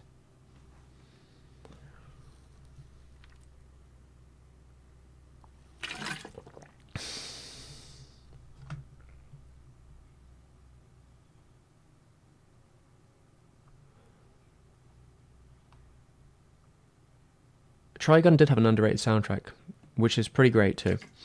Yeah, Greg, Netflix is underpaying anime studios. They're not. Well, they're underpaying staff, and this was I think it was Mappa, wasn't it? They were paying they're paying the buck rate, even though their budget is probably 3 times what TV anime used to be, 3-4 times. They pay like the shittest rate per commission for different like freelancers. They pay like 3,500 yen, I think it is, per frame, or I think was it per. I don't know. It's like per quadrant or whatever it would be. This is not new news, unfortunately. This is how this industry goes. It's just sad that Netflix is doing it because they are basically enabling poor practices in the industry, opposed to trying to lift it up. Considering Netflix has infinite money and they shouldn't be doing that, but they are abusing the practices of the already corrupt industry. But yeah, Anime News Network was probably correct on that because people have been talking about it out in the open. Like, it's not even hiding it. Though I think it's important to quadrant here. Netflix anime is not a brand, it is a production. So like Netflix gives them money, but the people who've been making the anime are all over the place. It's different production houses, different people. Like, it's not Netflix anime like they'd like you to pretend it is. Netflix just holds the money, the producing gates. Like in the way. So, like, I think it's more important to say that it's specific studios. Like, Mappa's working with Netflix. Production IG's working with Netflix. Trigger, I'm sure, has worked with Netflix at some period. There are so many different studios. Science Zero works with Netflix. Like, there's so much variance within that, like, that concept of Netflix. You also get shows like, isn't it Puro Molcar? Isn't that Netflix? But then you also get the stop motion show. And then also Studio Orange works with Netflix. So many different variants work with Netflix as a production house. And the variance of quality will be as wide as generally any anime.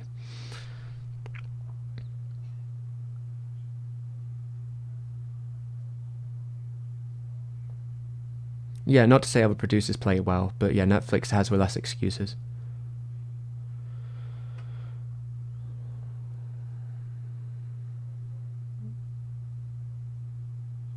Okay. Yeah, to be fair, Space Dandy also has a great soundtrack. Lots of different great artists on that. I mean, generally any Watanabe soundtrack. Also, if we're putting Watanabe out there, I should probably put out his protege, Yamamoto, and her ones. So that, what is that? That's Hatchin, Lupin, woman known as Fujiko Mine, and I'm not sure if is so Ice Skating one have a good soundtrack? I haven't heard as much as that one.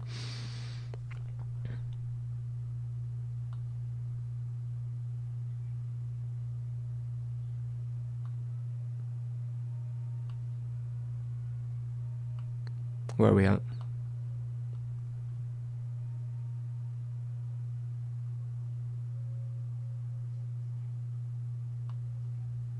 Oh god, Zootopia sucks, guys.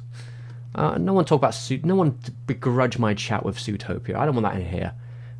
Like, you might as well just watch fucking Roger Rabbit. Let's go fucking... I'm gonna go full boomer here. Roger Rabbit all the way.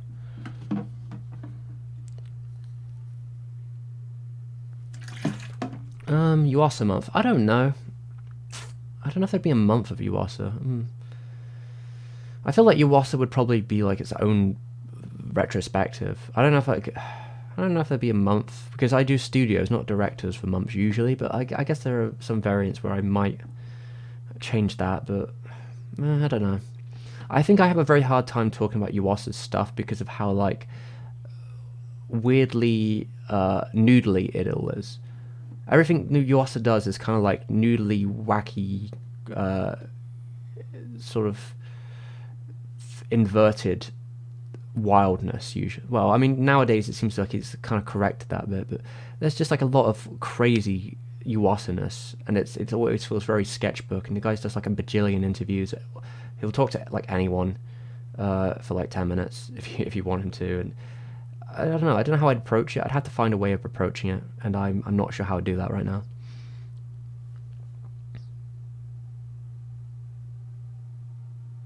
I don't want to spend a year talking about Yuasa. Sounds boring as fuck.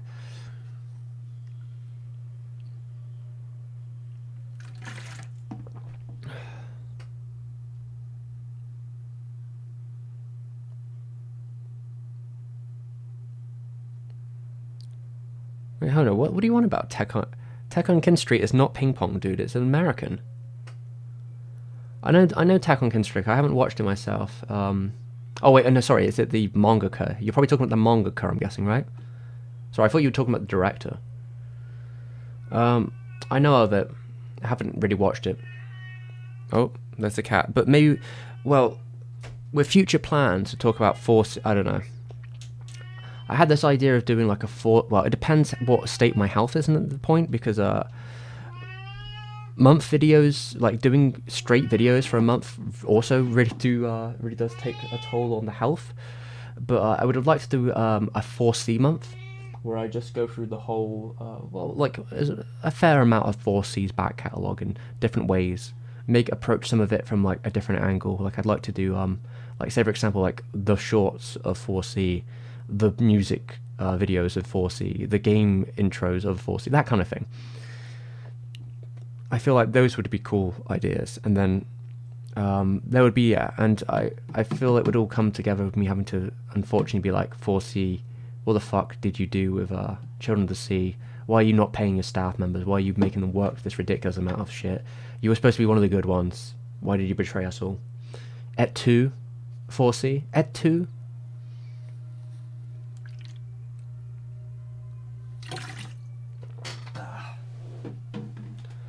That's how I'd feel about it. What are you doing over there? I told you she'd be back. I don't know if she's in frame or not, though. Is she in frame? Yeah, she is in frame. Perfect frame. Ha ha ha! Look at that. Alright, see a little bit. It's starting to get a little darker now, so let's start turning on other lights. And we'll see how the lighting goes after that.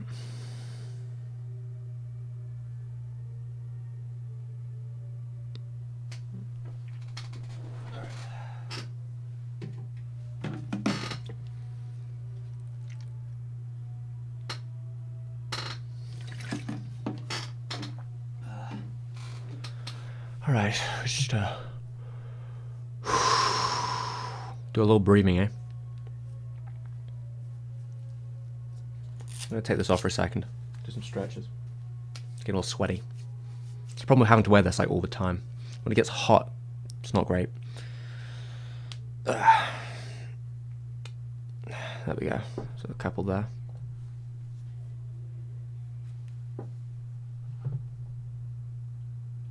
Well, I think Children of the Sea was an adaptation, if I recall.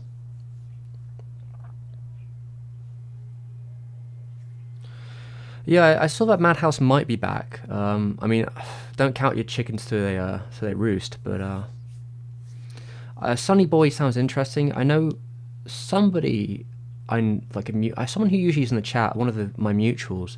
I think he's working on Sunny Boy. He mentioned working on a new One Punch Director show last year that he was planning to do some bits for it, and he'd been talking to the director. Yeah, young and upcoming, you know. So good luck on him, really. But yeah, Sonny Boy has a lot of good talent behind it. It is the kind of thing where Sonny Boy to me actually interests me more than talking like. If I was talking about something that's new, Sonny Boy would be a show. I don't think I'm gonna have time to talk about it while it's still fresh though. But it's a show that's like, yeah, that could be fascinating. You got, you know, the people doing the character designs, Watanabe on soundtrack, with the One Punch director coming back, and like just a lot of talented staff members all over the place. Like, yeah, it could be cool. I like the style. I didn't get to see the first episode because it was premiering and I forgot to watch it. Madhouse feature. Wait, does anyone have what's the Madhouse feature called? Again, obviously I've said it before. I'm very apprehensive. Madhouse is not the same studio it once was. It's a dead studio in a lot of ways. So them holding on is very much just like in spite in a lot of ways. Though they still have like free creators. They have like free directors on hand that seem to still be like with them. In the Place Between the Universes creator, the female director who also did Paradise Kiss, I believe it was. I think she worked on that. She's still at the studio. Then we got One Punch Man's director, and the director of Hunter x Hunter, who also, well, the later Hunter x Hunter, 2011 Hunter x Hunter, his director's still at the studio as well, and is supposed to be working on something this year.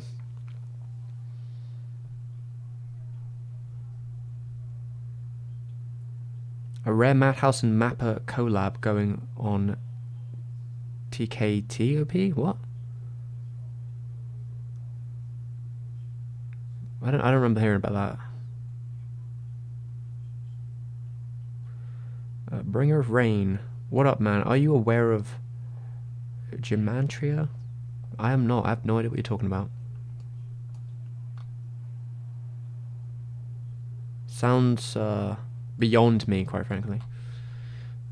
I'm not interested in hearing about it.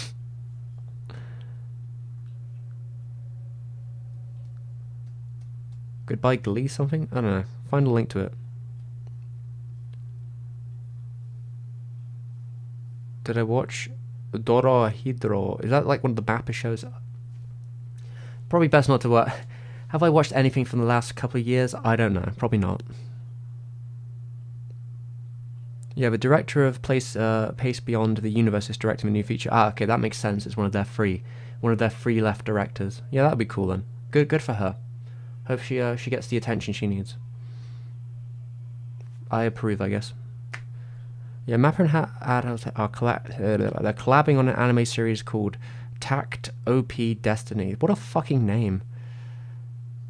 Jesus Christ. I don't know, I'm very suspicious. Oh, it's a mobile game. Oh, I'm super suspicious now. I don't know about that. No thanks. I'm good. That's yeah, no, maybe not. I don't know. Mappa. Listen, alright, this is the thing here. Like, Mappa and Madhouse, without Moriyama, they're just studios. I don't care. This is the thing. Like, when Moriyama left Mappa, it's done. It's dead to me. It's a dead studio to me. Though, to be fair, I do have some friends who work there. Or I do have. Well, I mean, neutrals, I guess I'd say. Like, people who I'm friendly with, who've been on the stream before, who've worked at the studio and are doing things.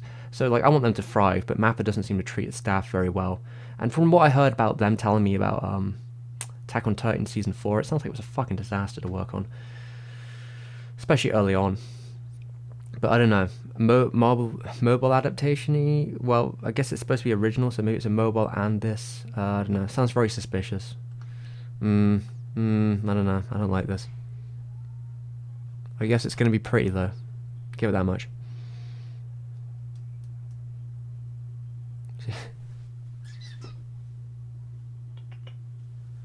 Yes, Ava, she's very cute.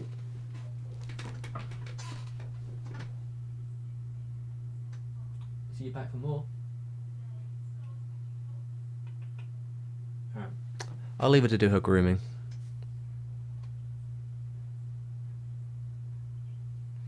Yeah, I mean, I've heard of Doro Hidoro, but maybe the manga would be more interesting to me. I don't know. I think that some of the CG stuff looks a bit weird to me.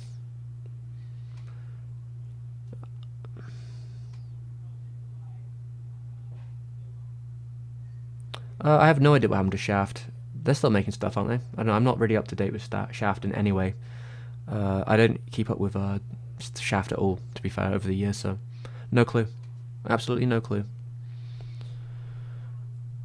I mean, I've heard about Dory. I mean, people talk about it since it came out, or probably in these streams. But yeah, I don't know. I still haven't watched it, and don't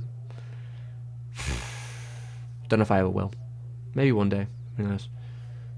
Again, like, probably something that might be better to read.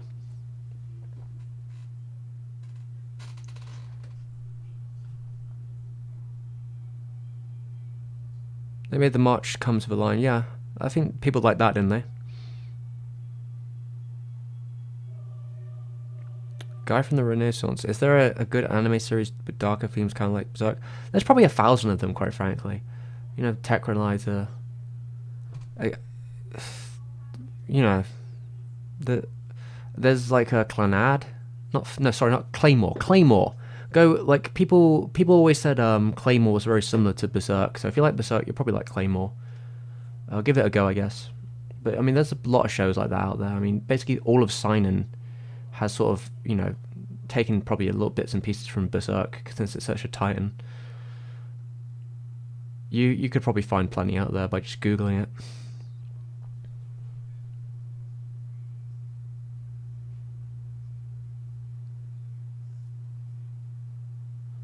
I mean, yeah, the final letter from Satoshi Kon is pretty sad. I mean, I remember having to read it out for that fucking video. I had to read... Well, I read the whole thing, though. I read the whole thing, and eventually, what effectively happened when I made my video on it, I like, read the whole letter, I think, more or less, or I might have cut a couple bits out beforehand, and then, like, in the audio process, I kind of figured out what parts needed to stay and which parts didn't. Like, I think I might have done a bit of trimming when I was reading it out, but, like, yeah, there was just a period where I was like, okay, let's try and get this... Because it was fucking long. Like, if I'd read the whole thing, it'd been like 20 minutes, because he sort of spirals around and meanders a bit before he gets to the end. But yeah, it's a hell of a one. Hey, how's it going, Whimsy Dearest? Yeah, Claymore's pretty popular. Check it out. God, what was I saying? It's easy to use the CGI. The thing about the CGI is I'm generally I think CGI is a very interesting tool. It's worthwhile, and I'm very much into getting used to using Blender with it. But I have a thing about interpolation, where, like, sometimes different interpolations with CG make me very uncomfortable. And I think this is more of a me thing than other people, but yeah, very specific interpolations with a CGI make me very uncomfortable, and it makes it hard for me to watch that sort of stuff, where they try and, like, emulate like a frame rate of, like, anime. Sometimes I don't notice it, but other times it, like, yeah, it really hits me jarringly, like in the stomach. So, like, yeah, I tend to avoid it if it's doing that sort of thing. I remember seeing a couple cuts from that and was like, I don't know, it feels a bit weird to me. So yeah, that's more of a me thing, I guess. That's why I said I'd probably rather take the manga on. What's the saddest anime I've ever watched? Jesus Christ. It's a complicated question, I know, isn't it? Like, I'm trying to think of, you know, for something to be very sad, I need to be, like, emotionally invested. And, like, I'm trying to think of shows where I was, like, very emotionally invested in watching them.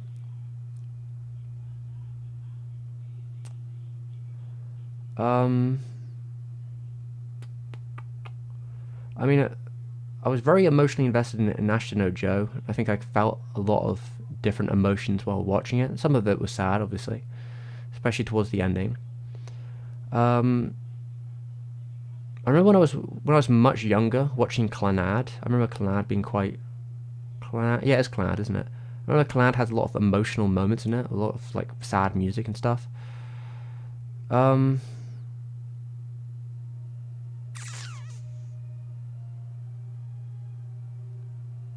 It's really hard for me to think about what I would consider the saddest. I'm trying to think if there's anything from my childhood where, like, it... All right, I guess this is a tricked question here, but like, the thing I can think of from my childhood, I was a bit of a what would be the word? maybe a bit of like a masochist, sadist child. I can't remember which I would be. You know, I didn't really think any of those Disney films with like the sad shit happening in them were like sad.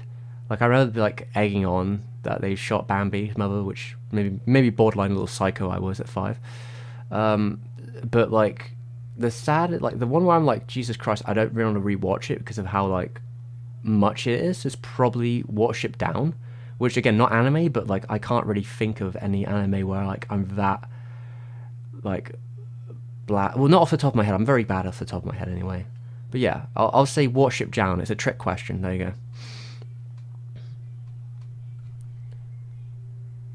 Just because like I can't even like the dormant memories of watching Watership Down make me uncomfortable to come back to it because of that, because what it is. The last episode of Devilman Crybaby Destroy. Yeah, I mean the ending of I haven't actually seen Crybaby, but I've read the whole manga, and like yeah, it's a pretty devastating end. Like it goes really wild. It's pretty it's someone else. I'll say that much. I mean. Not an anime, but there's that one scene in Spider-Man 2 where Aunt May's like, "It's not much, just take it," and she starts like bursting into tears. Where it's like Peter's birthday, and she's just trying to give him like a $20 bill. He's like, "I can't take this." That was really sad. Not. Yeah, that's my favorite anime moment. Spider-Man 2.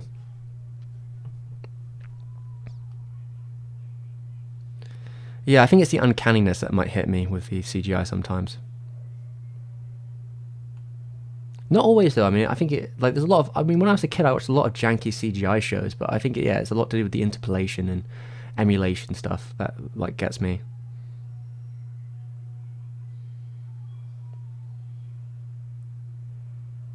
I mean, yeah, the KyoAni situation was so fucking sad. Jesus Christ, I remember crying about that. But that's not an anime, I guess. Partyman One Able. Technically, YouTube is what I do, like as well as I guess other stuff around, you know, being an art guy. I mean, I try and make do. I guess I'm in a lucky position where I can do this without worrying too much at this moment in time. Got a lot of savings from prior work I've done, and I'm in a pretty stable position. But yeah, I am trying to turn this into like a long-term thing. But yeah, like basically YouTube is what I do all day.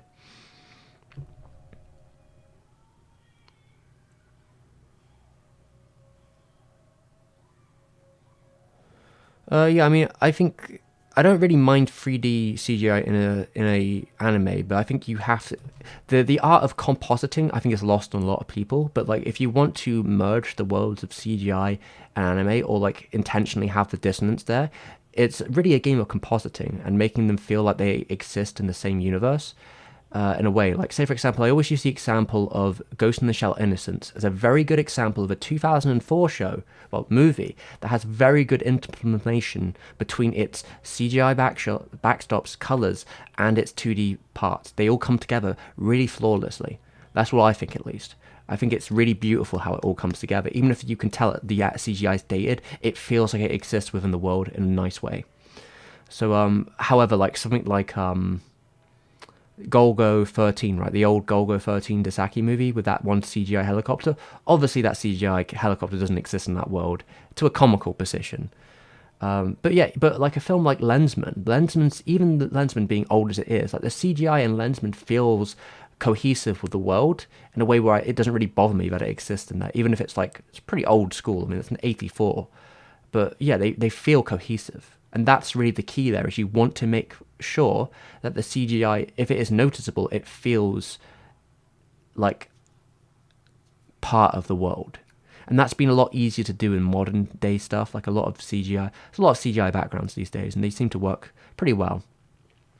But you've got to make it work. It's a compositing game. It's a pipeline game. And usually when it's failing, it's because they just didn't have the time to make it work and be cohesive.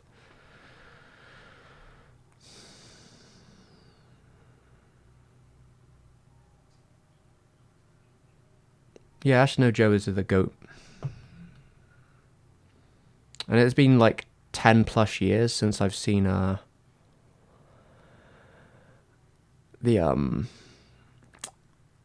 Clannad, so I can't really give much of a critique on either series, quite frankly.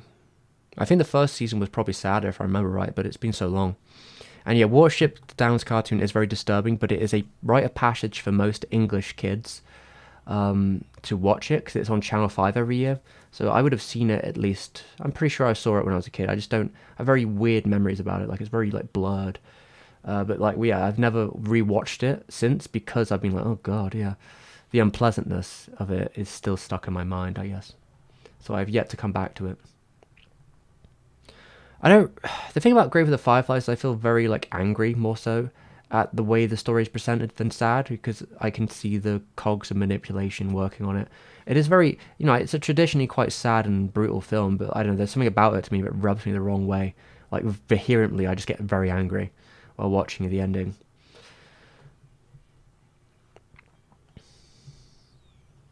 Colombia has a anime style movie called about Simon Bolivar, the guy who freed us from Spain. It looks so cheap and camp. It's horrible. It makes me feel better about my animations. I mean, making a film is a hard shit, dude. Making a whole animated movie is really difficult. If it comes together at all, it's a fucking miracle. Especially when you're doing it without like the help of bigger production. My guy from the Renaissance.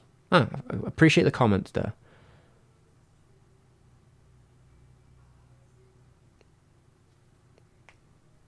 Yeah, I did the Yana Yana Penguin video part of Madhouse Month. I knew it would be, well, Yana Young Penguin is incredibly like niche, so I knew it wasn't exactly going to do the numbers. It's fine. But that Black Dresser song was I was watching it at the time and it seemed I wanted to do something with it and mess around with an AMV. So that was the perfect opportunity because that video kind of like while watching Yana Yana Penguin, I had very little to say about it, so I was just messing around really, trying stuff out. Music recommendations. So I have actually a bunch of music videos, well, music-based videos in this channel. So like if you want to see my music recommendations, check out my videos on music. If that be the City Pop recommendations video, Japanese. To be fair, some of those are kind of old. I don't know if I'd be 100% behind them. I guess like the video on Lorelli's The New Day, video on like City Pop, I guess with Plastic Love, video on Nujabes. I've a video on Katamari's soundtrack and other relations. Yeah, I mean, I've gave my recommendations out. I'm a bit of a nomad when it comes to music. I tend to spend a lot of time bouncing from place to place. Recently, the only thing I've listened to is since I got that the Image album from Nausicaa. I've been listening to all the demos from Nausicaa, and that's. Have I listened to anything else recently?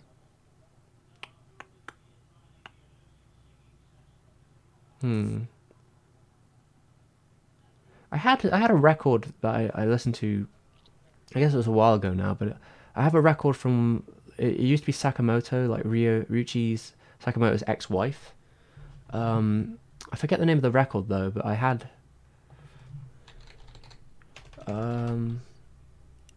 Is it Taimai? I don't know.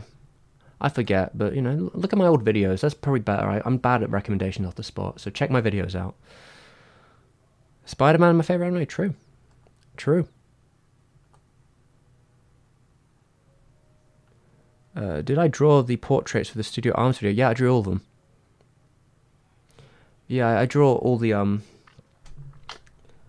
Well, it's hard to say. I draw all the pictures in my videos, like all the pictures that aren't like specifically from someone else, or like if it's like illustrations on posters for the movie or anime footage, I draw everything else. But yeah, any figures in the Arms video, I drew them all. So like Laura Mulvey and Umetsu and Okamoto and what's his name? The director of Alpha and Lead, what was his name? Kanbei? Kanbei, was it? It was Kanbei, wasn't it? Yeah, I think it was Kanbei. So all the people in that video I drew. All the people in the Kon video, like all the different illustrations in the Satoshi Kon video I drew. Yeah. And since to be fair, in the first video I ever made, I also had an illustration in it, though it was a little bit more awkward, I think. I had like a watercolor picture of Yasuji Mori in it, though I think I hadn't done the best job of implementing it in, but should have used it more within the video. I wonder if I still have that video, that picture of Yasuji Mori that I drew. It's probably somewhere. I could probably find it somewhere. Maybe I can find an archive. It would have been on this computer, wouldn't it? Yeah, I must have a copy of it somewhere. In an archive, in a hard drive, somewhere. I'll probably make good use of it. If he ever comes up again. I mean, I really started drawing a lot more pictures in these videos when I did my video on Kotabe. Kotabe. Yoichi Kotabe of Nintendo and Toei fame. That was last year in the February, I think it was. It was called the Nintendo's Defining Artist. That's when I started doing a lot more drawing in my videos. Like, I did some drawing beforehand in the music video ones, like Ryo Fukui. I did a lot of drawing in that one. Did a lot of drawing in the Nujabes video. Did a fair bit of drawing in the Plastic Love one. But a lot of that was more like rotoscope animation.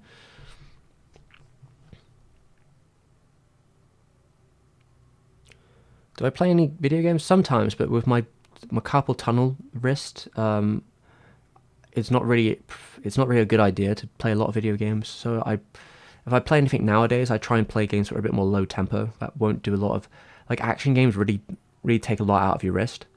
So yeah, if I'm playing anything these days, it's probably stuff that's a bit more low key. Like I was saying earlier when I was playing Suda 51's like visual novels, because you know it's like pressing the forward button a lot of the time.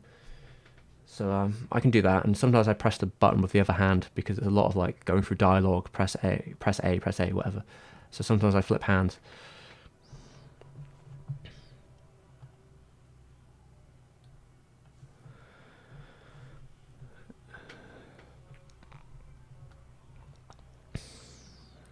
I feel like, sorry, Whimsy Dearest says, I feel like Land of Lustrous also blended its characters and backgrounds well.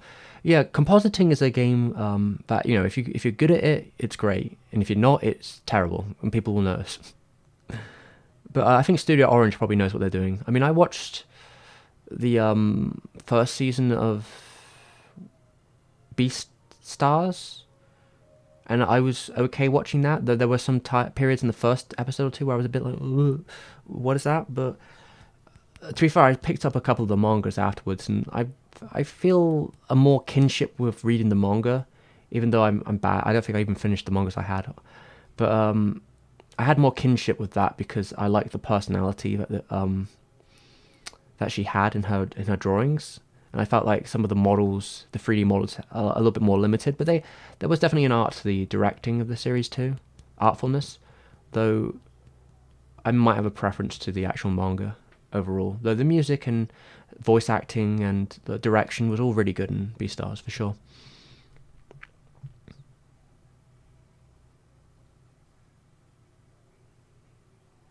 Thanks, Nee, for the kind words.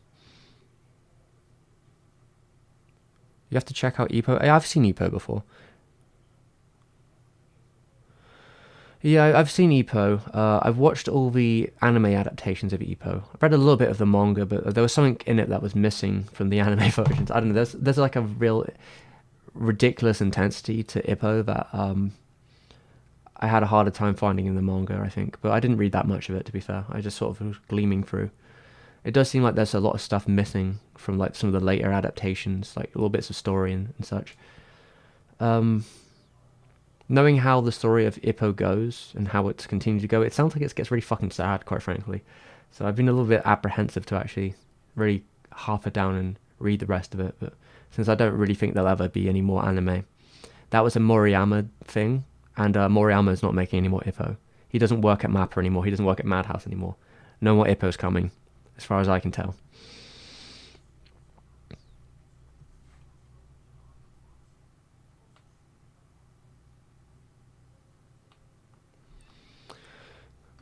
Am I excited for any of the new anime this season? I'm really looking forward to some. I like the idea of watching Sunny Boy, but I probably won't watch it. This is the thing, right? Like, there's probably gonna be some great shows coming out this season, but I will probably end up watching none of them Sunny Boy was definitely one that I'm fascinated with though, so maybe I'll actually end up seeing it, but very rarely do I end up watching anything seasonal because I'll be making my videos, or like I said, I like the clean cut between working on videos and doing other stuff when I'm not doing that, which might be, you know, watching other movies and shows and stuff that aren't related. But yeah, I mean, Sunny Boy. See, I don't even know what else is coming out there. I haven't got a clue. I have no idea what else is coming up but Sunny Boy. Sunny Boy seems cool. So yeah, maybe I'll watch that one day.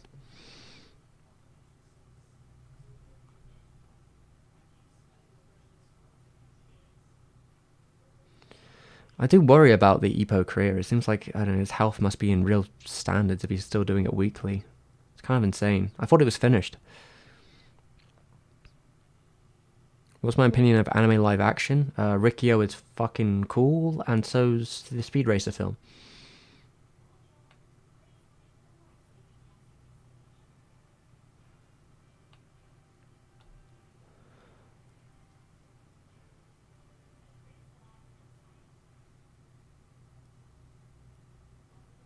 I mean, Kaguya Hime seems to be pretty. I don't know. I don't think it seems to be as manipulative in its structure. For I mean, I don't even think Kaguya Hime is as sad in any way. Though I think there's a huge difference between a montage from a character that's the active protagonist of them like recontextualizing their life or whatever, and like having a character that's passed on, having like specifically a third world sort of third person camera specifically appear to an environment so you can have them like ghost sort of do cute stuff because they're like the ultimate martyr of a child. I'm not really huge on that, like, you know, it's a game when it comes to this sort of stuff. You're like, you know, I think Takahata knew what he was doing, and it seems to work because people, you know, it hits people very hard, and it's supposed to. So he did his job. Whimsy Dearest, I'm sorry, I have no idea what you're saying. That really is really cool too because I'm probably way behind. I'll take your word for it though. It's a little bit, at least brings. I'm new. Why do you have the carpal tunnel? Robert, why do you think I had the carpal tunnel? Why do I have it? I mean, overwork, of course. I did a number on it back when I was making the Satoshi Kon video, and I worked through the pain, and it's never quite been the right since, because that's what happens when you get carpal tunnel. It doesn't go away. It takes a very long time, and even then, like, maybe I'll have to talk to some doctors about the situation. I mean, I do think it's gotten less severe and more manageable as the days that went by, but you know, it has relapses and it goes back and forth. I think it's better than it has been for a long time. Like day to day, I don't really notice it. It's when I'm working with it where I notice the issue. Like, you know, after a couple of hours or whatever, I can feel I don't have any resilience in it anymore. That's the issue with it. But yeah, it's just carpal tunnel. Injuries. How's it going, George? I recently got a media design diploma, but I'm not sure what to do. I'm really into graphic design. Should I do a corporate or be independent? George, that is going to be completely up to your preferences. That's beyond me. It's not my decision to make. Like there are pros and cons to going both ways, and I think it really depends what kind of person you are. Like if you want to go into graphic design, then like you're going to have to do a lot of like, you know, work to get into graphic design. Probably have to do a lot of studying and reading stuff and figuring out what kind of stuff you want to do, and if and through that you'll probably find out if you want to do corporate stuff or if you want to be doing freelance stuff. But freelance is obviously it's very harsh to be a freelance artist, especially on this economy. And a couple of my friends do that sort of stuff, but they've struggled as well, especially with COVID, I think, because I don't think companies are hiring in the same way. But yeah, it's far beyond my scope, and I don't do that. I don't do graphic design, so I'm not really even someone to be talking about it.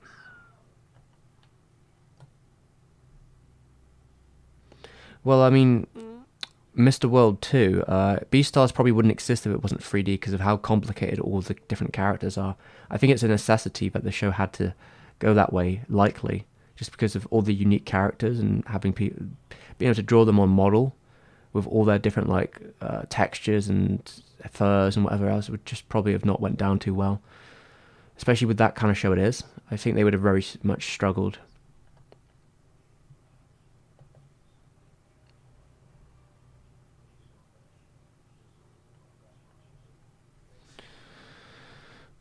Where are we at? Sorry, I'm so lost now.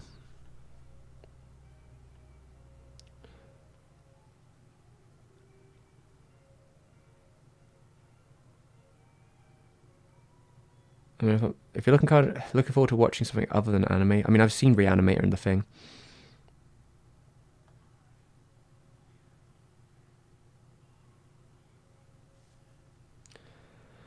The creator of Ippo was very much against manga going digital. I mean, I guess a lot of the old heads were probably feeling that because obviously their lifeblood is in the books. But it will make it a lot. I mean, can you even officially read Ippo in English?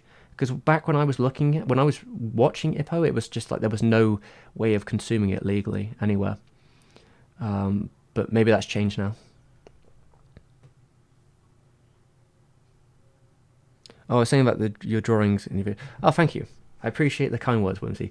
Yeah, I draw a lot of stuff for the videos because I think it's a better visual cohesion kind of thing as well, but I think it brings a lot of personality, and especially when I'm talking about creators. And also, it's easier to avoid, like, you know, I sometimes worry about, like, the copyright conditions of using just random photos that you find of creators on the internet without doing anything to them, just because, like, it would only be fair use for like a second or two. If you're using it for longer, it gets a little bit more questionable, because if you're not talking directly about the photo's composition and such, you know, it could get a bit weird if like one of those photographers gets funny about it. And I've talked to photographers in the past on one particular video, and there have been complications of those sort of things. Not, I was fine, but like I could see that issue going a lot worse with someone who doesn't speak the language.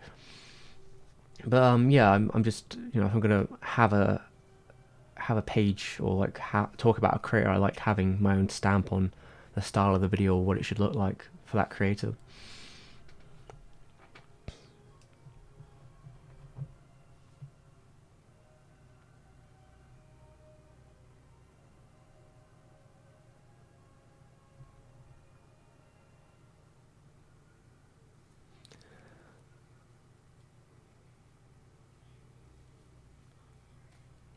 Robert, I'm particularly mindful about wrist positions, posture, and stuff, but it's a bit late now, don't you think? You're about 10 months too late to be giving me, like, brown cow advice, don't you think? It's a bit facetious. God knows, Abel, I don't do these composers. Who knows what anime composers have had the biggest impact on me, if I can't remember their names. What else do you want to create videos in the future? Alright, here's a couple ones that I'm interested in for the next period of time. So, we're doing Nausicaa. We're going to do Fantastic Planet. We're going to do Arno. And after that, the three that I'm looking on the table of at some point. Don't know when. Probably going to be talking about Hosoda at some point. Don't know when, though. And then it's a Mano, you know, illustrator himself. Illustrator mainly known for Final Fantasy. And then third would be Akira Toriyama. That would be a very important one for me. And considering their plans to do a new Dragon Ball movie, I thought that would be a good one if I could get it done by that period of time. But that would be a very heavy video. Probably the heaviest of those three.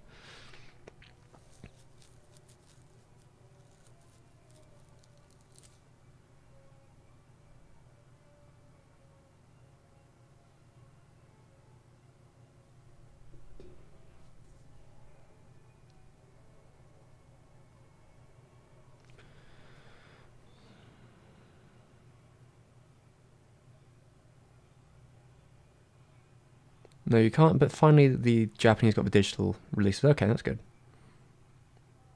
Oh yeah, Ippo's getting a discotheque release, in America at least, which isn't here, so c'est la vie. I mean, I had a look, because a lot of discotheque stuff is like on the right stuff, but I had a look about what their post and packages and tax. It's absolutely ridiculous. Like I was looking at the sale they had going on with the Pat Labor stuff, and it would double the cost of me getting it if I with the price of the thing on sale over doubles by post and package and everything else on top of it. So it's not really viable for me to buy anything from like the American side unless it already comes my side and someone else is selling it. Because I've figured out ways of getting past like region locking, which I think is also I'm really not happy about. It's still awkward to do, but I found ways of doing it more comfortably these days. But yeah, just the postage and tax on top of that is like the extra burn where I don't tend to buy American Blu-rays.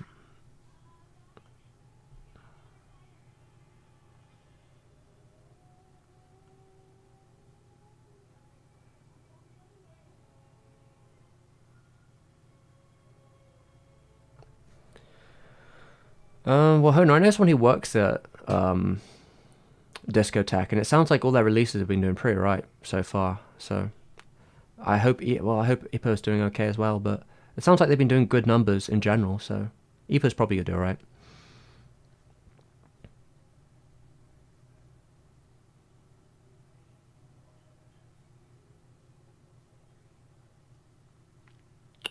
George, I missed the glorious hairstyle. I mean, the hair's coming back. I shaved it all to like even it out.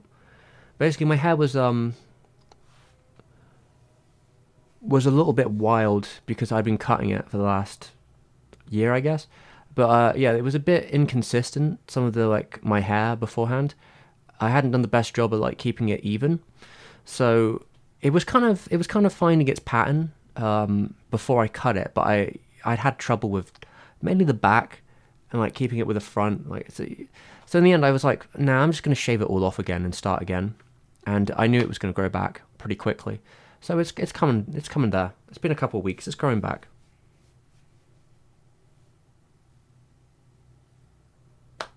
Well, I swear you know someone who works at every place. I mean, I'm a well-connected guy, maybe. Wink. I know people about, I have friends. But yeah, there's nothing wrong with having some connections. Well, they're just friends, they just happen to work places in the industry.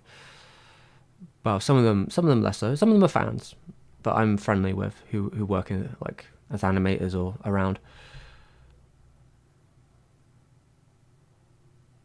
The plug? What plug?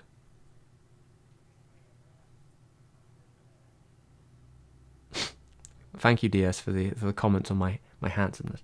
But yeah, the hair is coming back. The hair is coming back. The fringe, I don't know when the fringe is going to come back, but the hair is definitely coming back. I might have to shave the sides soon enough because they're getting a bit fluffy.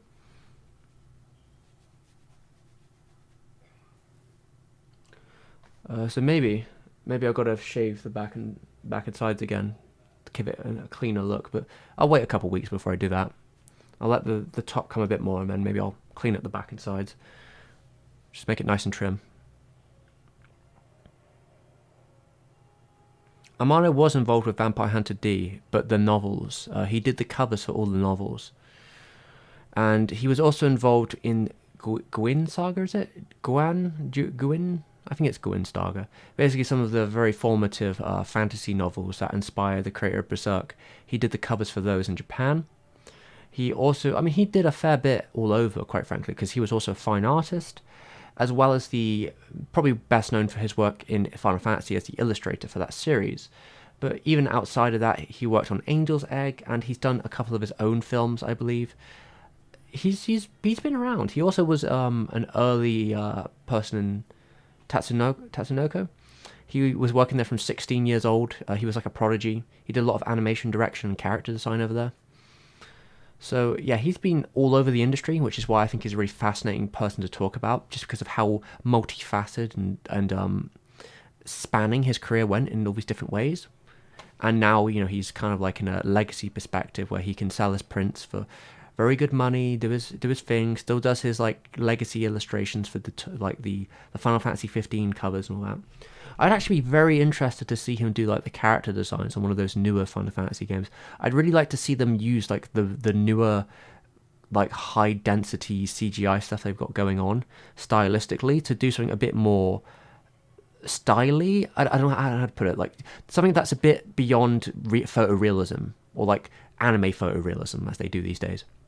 That goes a bit more like trying to convert his style of illustrations into a CGI plane in a bit more of a surreal manner. I think that could be really cool. Don't think they'd do it, but I think it would be cool. That's just my opinion. I'd like to see it either way. Yeah, I think you could do something cool there. Like his illustrations in a Mobius-esque, sort of desert-esque world. How's it going, Connor?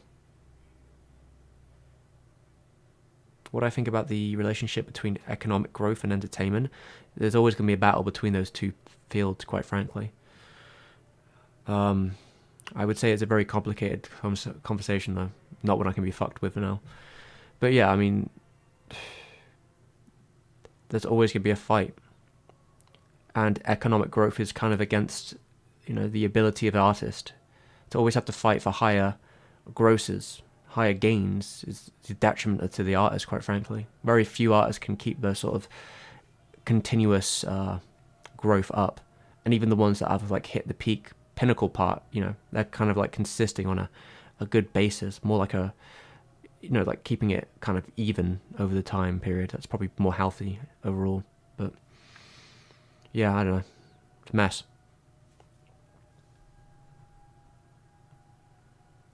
Have I seen that he did some artwork for some of the Final Fantasy 15, 14 games, but man, they are rare to find. I mean, he did like a lot of it sort of more like fanfare art that you'll get in like art books. He has this big illustration for 15, I believe, which has some spoilers in it. A lot of that, yeah, it's more just like he sometimes does story illustrations, that kind of thing, where it's a bit more like that. But yeah, they don't tend to play much into the game outside of the cover these days. And even then, it's like the reversible covers, because the main covers for 13, 14, 15. Actually, I don't know about 14, but 13 and 15 had like video gamey covers with high density CGI people on them, opposed to but they had like flippable covers usually. And then the special editions had like the fancy, nice Amano artwork. Alright, we've been going for quite some time, everyone. I need to make some dinner soon, so in about half an hour's time I'm probably going to call it quits on the stream. Half an hour, 45 minutes, let's say. Maybe, in fact, what I might do is put dinner on in a second, go downstairs, put it on, and then I will be, it will be done when I'm ready to end the stream. That would be nice. And I can just go down and eat, the thingamajig.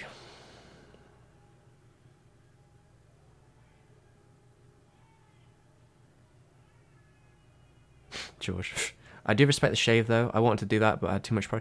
Honestly, it's a good feeling to shave it all off. It's a bold approach to do, It's like a new start. You shave it off as a new start. I mean, I guess isn't it like if you cut the ponytail off that you're defeated? Something like that. But yeah, I mean, it's fine. I mean, if you don't want to, it's up to you. I've kind of grown into the position now that like, I don't want to go back to the hairdresser. Well, I don't want to go back to the barbers ever, because I hate the barbers. I hate waiting there. I hate making small talk with like the barber person. I hate all that shit so much. I just want to sit down and close my eyes and not do anything. So like, to me, like cutting my own hair seems to be the best decision for the future. So like that's the direction I've went.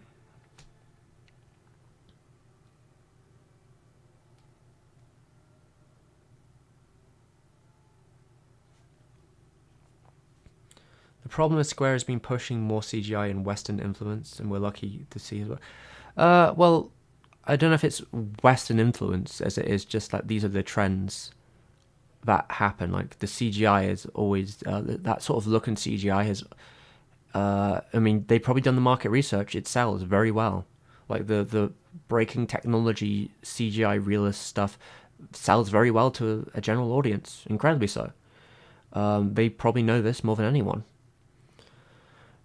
And the thing about Western influence, I think, is more just about them trying to broaden their horizons. And I mean, I'm not really a big fan on this whole like, why can't we make RPG turn-based stuff anymore? I think that's stupid. But I think they probably have some rhyme to the reason that like to broaden the titles out, making them more accessible to people who don't play those kind of games.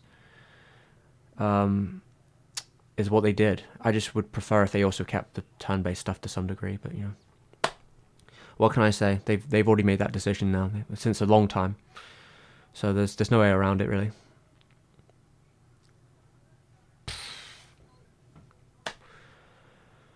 I mean, that's definitely a different conversation in terms of RPG-ness. It does remind me of a conversation I had with my nephew. Like, my nephew is very young; he's like 7, but like the idea of turn-based to him is kind of like confoundedly weird, because all the games he plays are active. So I remember him being like, "What, you don't control the character like in real time?" Like, he was very like, "What? Why?" And like when he saw games that like that, he was like, "Really? A game like this?" He doesn't get it. I guess, I mean, he hasn't played any of those Pokemon games or anything, but Pokemon is still giant, so I don't really believe the turn-based doesn't sell stuff. But you know, maybe Pokemon has magic powers. I don't know. But yeah, like, I don't know. It's a difference in perspective, I suppose. Amano was the main artist in Angel's Egg. It's true. It was a collab between him and Oshi, kind of an artistic thing.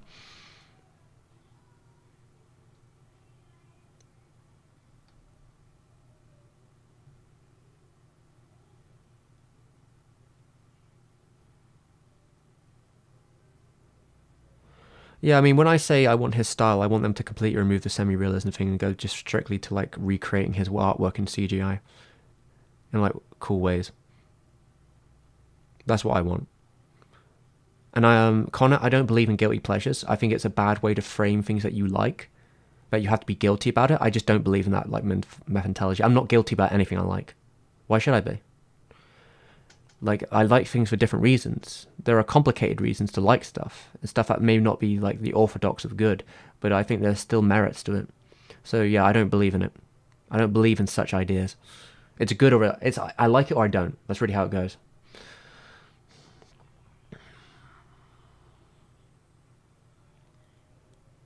Yeah, I mean, it saves a lot of money cutting your own hair too, to be fair.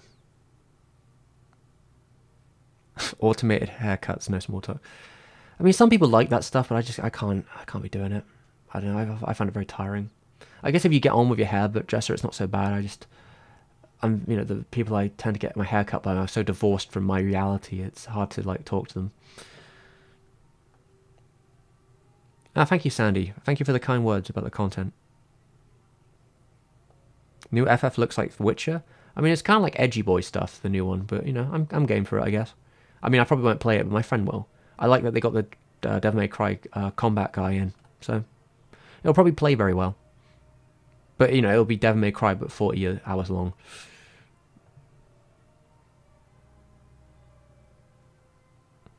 Yeah, I mean, I don't hate active-based RPGs, but it depends what we mean by active-based RPGs. Because I feel like a lot of action RPGs are just shit action games that are just 40 hours long, where you just tap square a bunch. And also with my wrist, I don't want to fucking play a game like that. I don't want to play a game where it's 48 hours of whacking the X button and the dodge button. I'm tired of that shit, and it hurts. So like the thing with the turn-based stuff is I can take my time and I can press my buttons and I don't have to destroy my I don't have to repetitively strain buttons to do anything. That's what I like about RPGs now.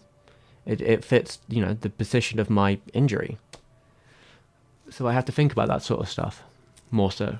So if anything, I actually think it's the opposite way around. I think that turn-based is more, you know, it's more accessible for me on like a player basis, on actual play, like on a spatial play position. It's a lot nicer on my wrists.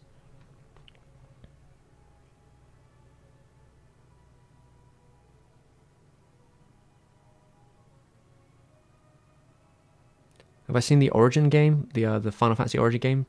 Yeah, it kind of looks boring. I don't know. I don't care about it. What do I think about simplified art styles that aren't done for animation fluidity? I mean, I think everyone can choose their own style. I mean, I'm fine with simplified stuff. The Way of the Household Husbands? Is that simplified? I mean, that's quite detailed, isn't it? It's the opposite of simplified, isn't it? I mean, I think, does that show use a lot of stills? Is that the idea? It's more of like a moving manga kind of approach, which, you know, is a style on its own. I don't think it's limited animation, maybe the word. like very limited.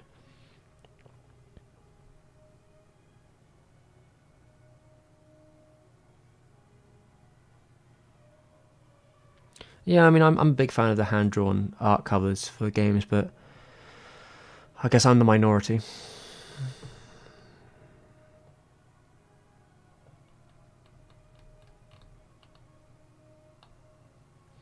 Tails and 15 are guilty for that kind of stuff. Yeah, that's my problem, really.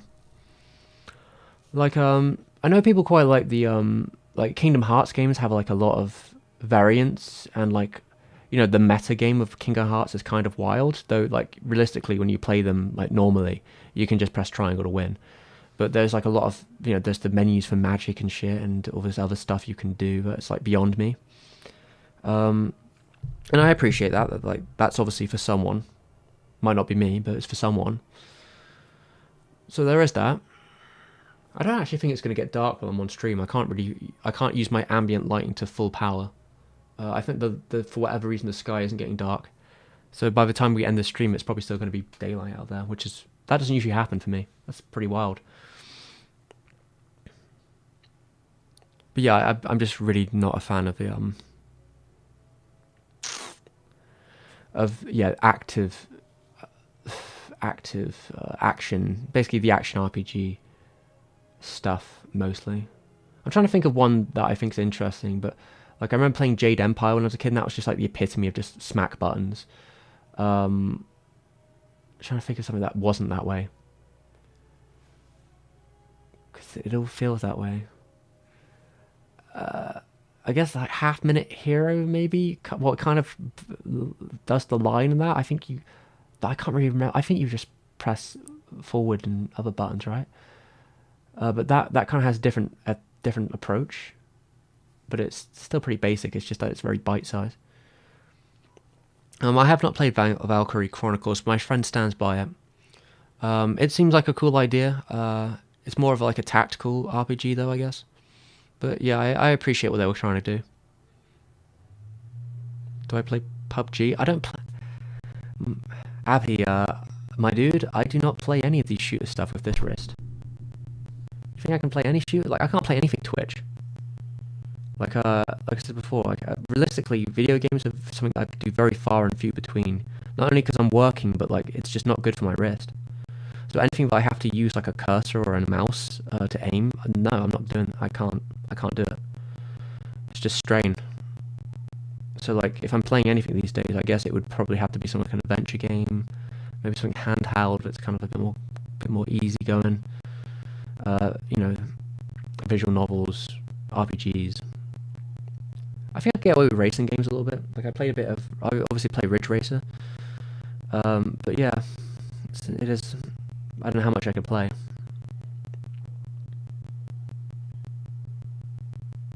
My mic sounds weird. Is it going funny? It might be playing up.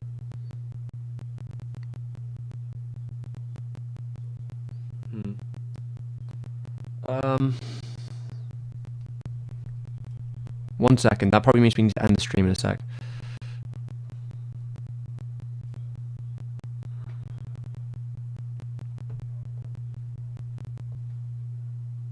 One, two.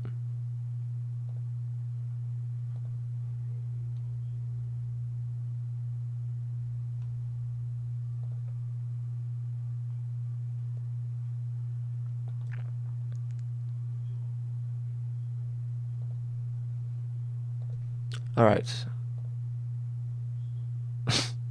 Can people hear me now? How's the audio? It sounds like it's streaming.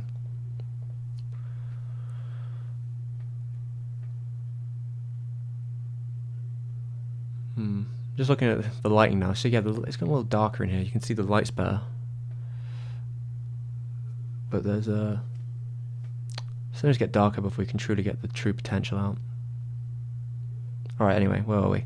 Yeah, can you hear me? It's good. Alright. So...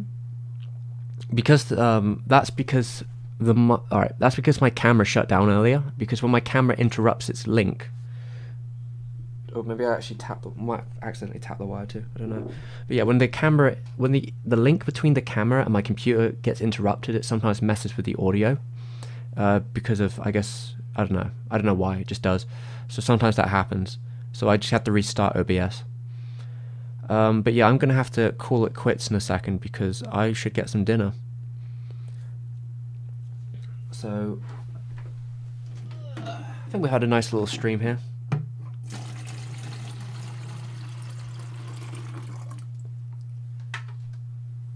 gonna drink the rest of this water.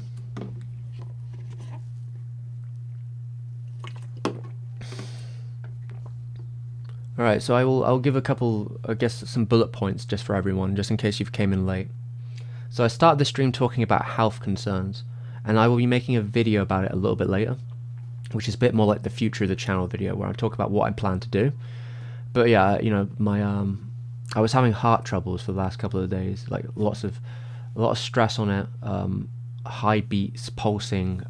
Yeah, it was painful and a bit worrying, but I've relaxed for those days. I've chilled out, and it's kind of back to normal-ish now. I'm still taking it easy, but like it was a strain that I'm not used to, and it shows, you know, I've got to be careful with that stuff a bit more. And obviously with my wrist as well, that always going up and down, but it's better than it once was. I'll explain it all in the video probably, if that, you know, since the Satoshi Kon video, carpal tunnel's been pretty bad, but it's more manageable than it has been in the past. It's functional. It's just I'm working around it basically. It's not great for the animating though, quite frankly. But that's why I have this new tablet, and that's why I bought the new mouse and such, to try and loosen the strain on it, and using my left hand more to do stuff. But yeah, those two major things. We also have, obviously, I was trying to link, it's probably in the description, but there's a link to my latest video. 3 months to make. It's a long fucking time. Very kind of obscure topic. I don't know how well it'll do. It might pick up some steam after I release the Nausicaa video as like a secondary boost. But if you haven't seen it yet, please watch it. You can watch it in bits. I gave it little time codes because it is quite long, I understand that, so you can watch it in little chunks if you like to. But I've linked it in my pinned comment. Again, the uncut version is on Patreon, which is an exclusive. There was some stuff I couldn't do on there without getting like sapped. In fact, I was a little bit worried because one of the add-ons I brought to the uncut version is a montage of some of their more illicit earlier work, and it did get the original version of it got cut on it got like taken down for you know, community guidelines stuff when I tested out to see if how YouTube would take it on as its own separate video, and it didn't like it. But when I did a little fixing of it, I made it less illicit, and I put it into the video. It's obviously still 18 only rating kind of stuff, but I made it a little friendlier, and I put it in the big video, and YouTube hasn't touched it so far. So the uncut version has like a minute-long AMV montage of the early career of ARMS, which I couldn't talk about on YouTube without getting the ban. And currently the video is still green. Probably won't be forever. That video will probably eventually get like ad cut off because of the topics on it. But until then, we'll see how it goes.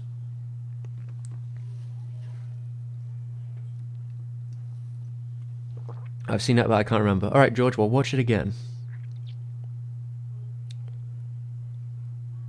But yeah, that's my house cleaning, I guess, done. Is there anything else to mention? So yeah, the next video is going to be on Nausicaa. I'm buying a lot of stuff for it now. I've got a lot of reading to do. Hopefully a guest starring another friend of mine. We'll see how I'll have to have a chat with them to see how that's going to go. But I'm looking forward to that video. And hopefully it won't take 3.5 months, but I will do my best to make it I imagine it's going to be a long video, but I don't think it'll be as long as the last one. Probably like 25 minutes to 30. I'm thinking that would be the area that the Nausicaa video will be, but it could be shorter, could be longer. It depends where the information takes me.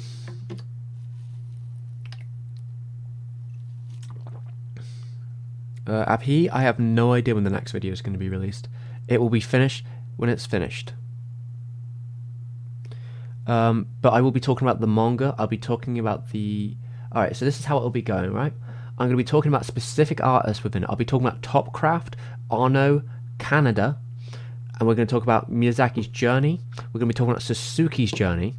We're going to talk about the manga to anime, and then we'll probably end up talking maybe about legacy, and then future possible projects with Arno, who wants to do a live action version at some point and has done for many years. Maybe he would talk about a short briefly that he did afterwards. We'll get into the whole picture. We'll probably talk about how it affected Miyazaki's outlook, as he said himself. It's going to be a beefy one, I imagine. There's going to be a lot to talk about. Maybe we'll talk about the post-apocalyptic themes in it. We'll talk about the production a lot. Talk about the difference between Topcraft and Ghibli. And yeah, just working on it. Hopefully I'll look through my books and see if there's any good stories from anyone. I know there's like a story with Suzuki where he had to like convince Takahata to be the producer on it, and Miyazaki was like getting drunk and rampantly crying and screaming about like, he's like, you know, I've dedicated my life to fucking Takahata, why would he be my producer? And yeah, it became a thing where Takahata was like, I'm no producer, and eventually he buckled and he became a producer on it. And also we'll talk about the funniest fact, which is that all the profits they made from Nausicaa were thrown into a 3-hour documentary about canals that no one saw, and I don't think it's even available in English yet.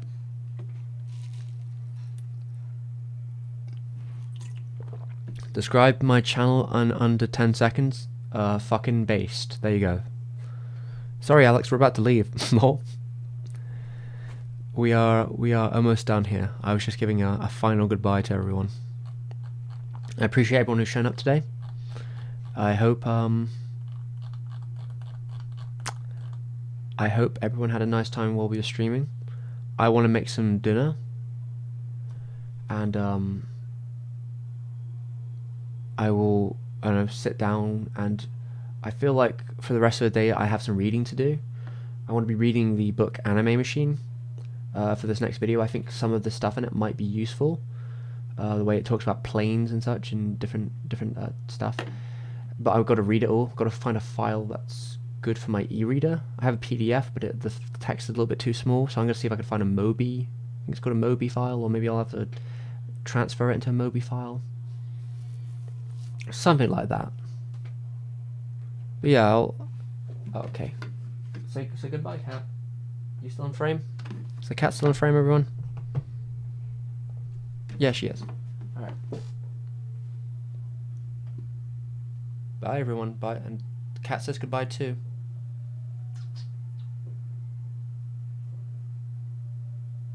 She's sleeping, so. But not on a blanket. I guess if she was on the blanket, you wouldn't be able to see her. She's in frame, though.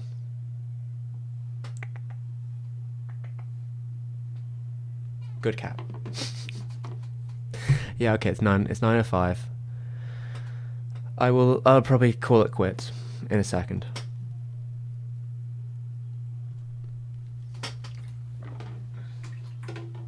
Alright, before I go, I'm gonna do some stretches for my wrist. I will try not to stress myself out. Since this project's, well, alright, here's the issue, I guess.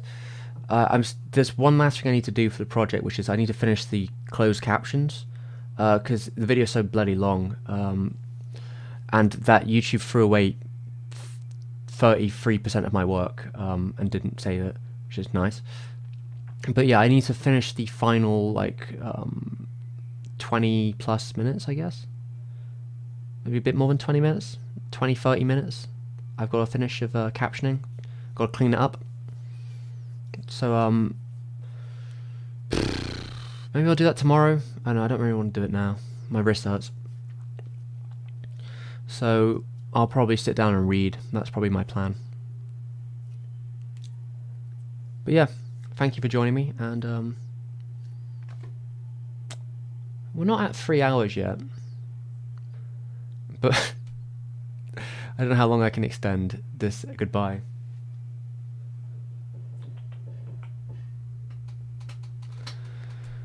What time is it there? It is 9:06 p.m. Oh, sorry, Hazel Chaser. We're about to end it in a second. Sorry, you came at the wrong point. Well, you know, maybe I'll stay for like a minute more, I guess. But I'll give a minute to people coming in if they're just a moment. But yeah, I was just gonna do some.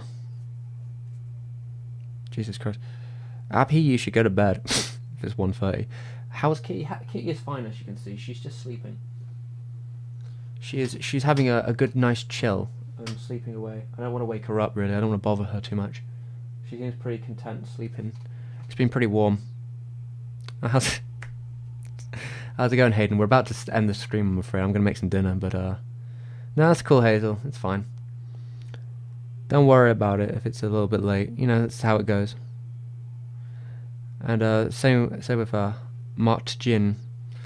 Watched any movies? I was watching, what was I watching? I was watching a baseball anime movie earlier, like a little bit of it, from the creator of Cross Game.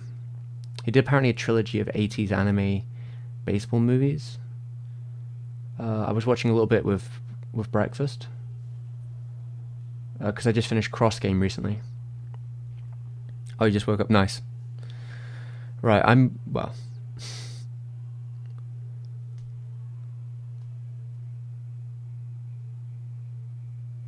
Alright, thanks, George. I appreciate the binging. Watch the new video, I guess. That's probably where I should put my resources now. But yeah, watch whatever you want, I guess. But yeah, I'll be calling it quits in a second to make some dinner. A 3-hour Kurosawa. Which one did you watch before I go? God damn it, the numbers are going back up again. Oop. I mean, there's a lot of 3-hour ones. I like Ran. And Throne of Blood quite a lot. I mean, I guess there's also 7 Samurai. That's probably like 3 hours, isn't it? And then, well, I think what's that film called? Yojimba is actually quite short, isn't it? In comparison, I think the sequels might be longer.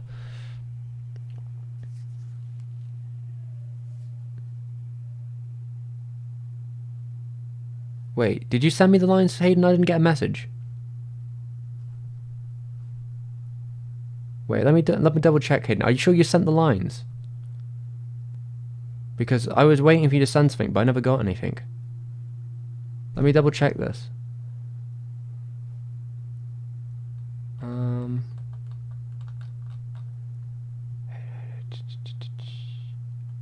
No, well, I can't see any lines here.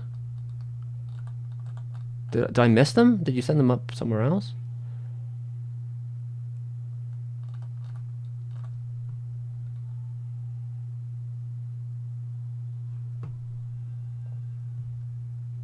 Can you send them again? Because I can't see them.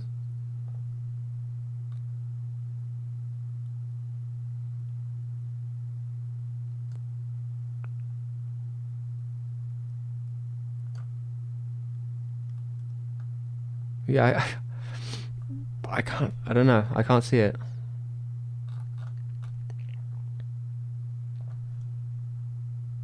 Well, I have Dreams. Dreams is pretty cool. Lol. Don't worry about Hayden. Well, send it to me when you can, and I'll it wouldn't take me too long to record like a random line, so.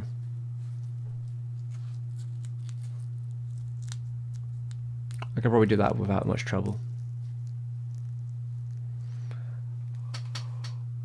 Alright. It's probably time to actually call it quits now, because I do need to make some dinner. Is that right, Cat?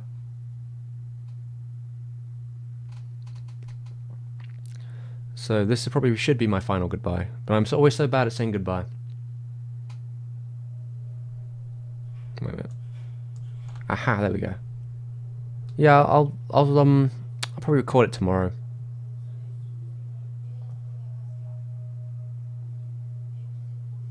Discord might have not sent it, because you know Discord sometimes doesn't send messages, but yeah, I'll record it in the morning hopefully.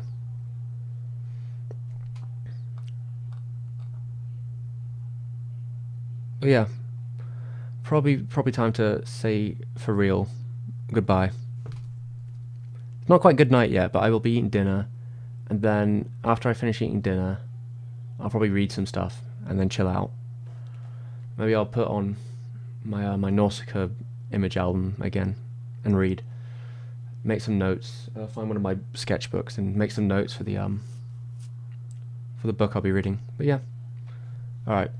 For real, we should end it all.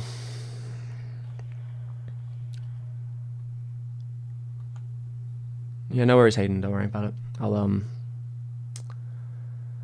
I'll record it in the morning. I've got some other stuff to do in the morning, but I'll probably be waiting online for something, so I'll record it probably through my laptop so I don't get any computer noise, and record it in this room. Maybe I'll put a blanket over me or something. But yeah, I will see everyone next time. Say goodbye to the cat. Goodbye, Squeak. Don't say it too loud though. You might wake her up. Oh bless. All right, in a bit.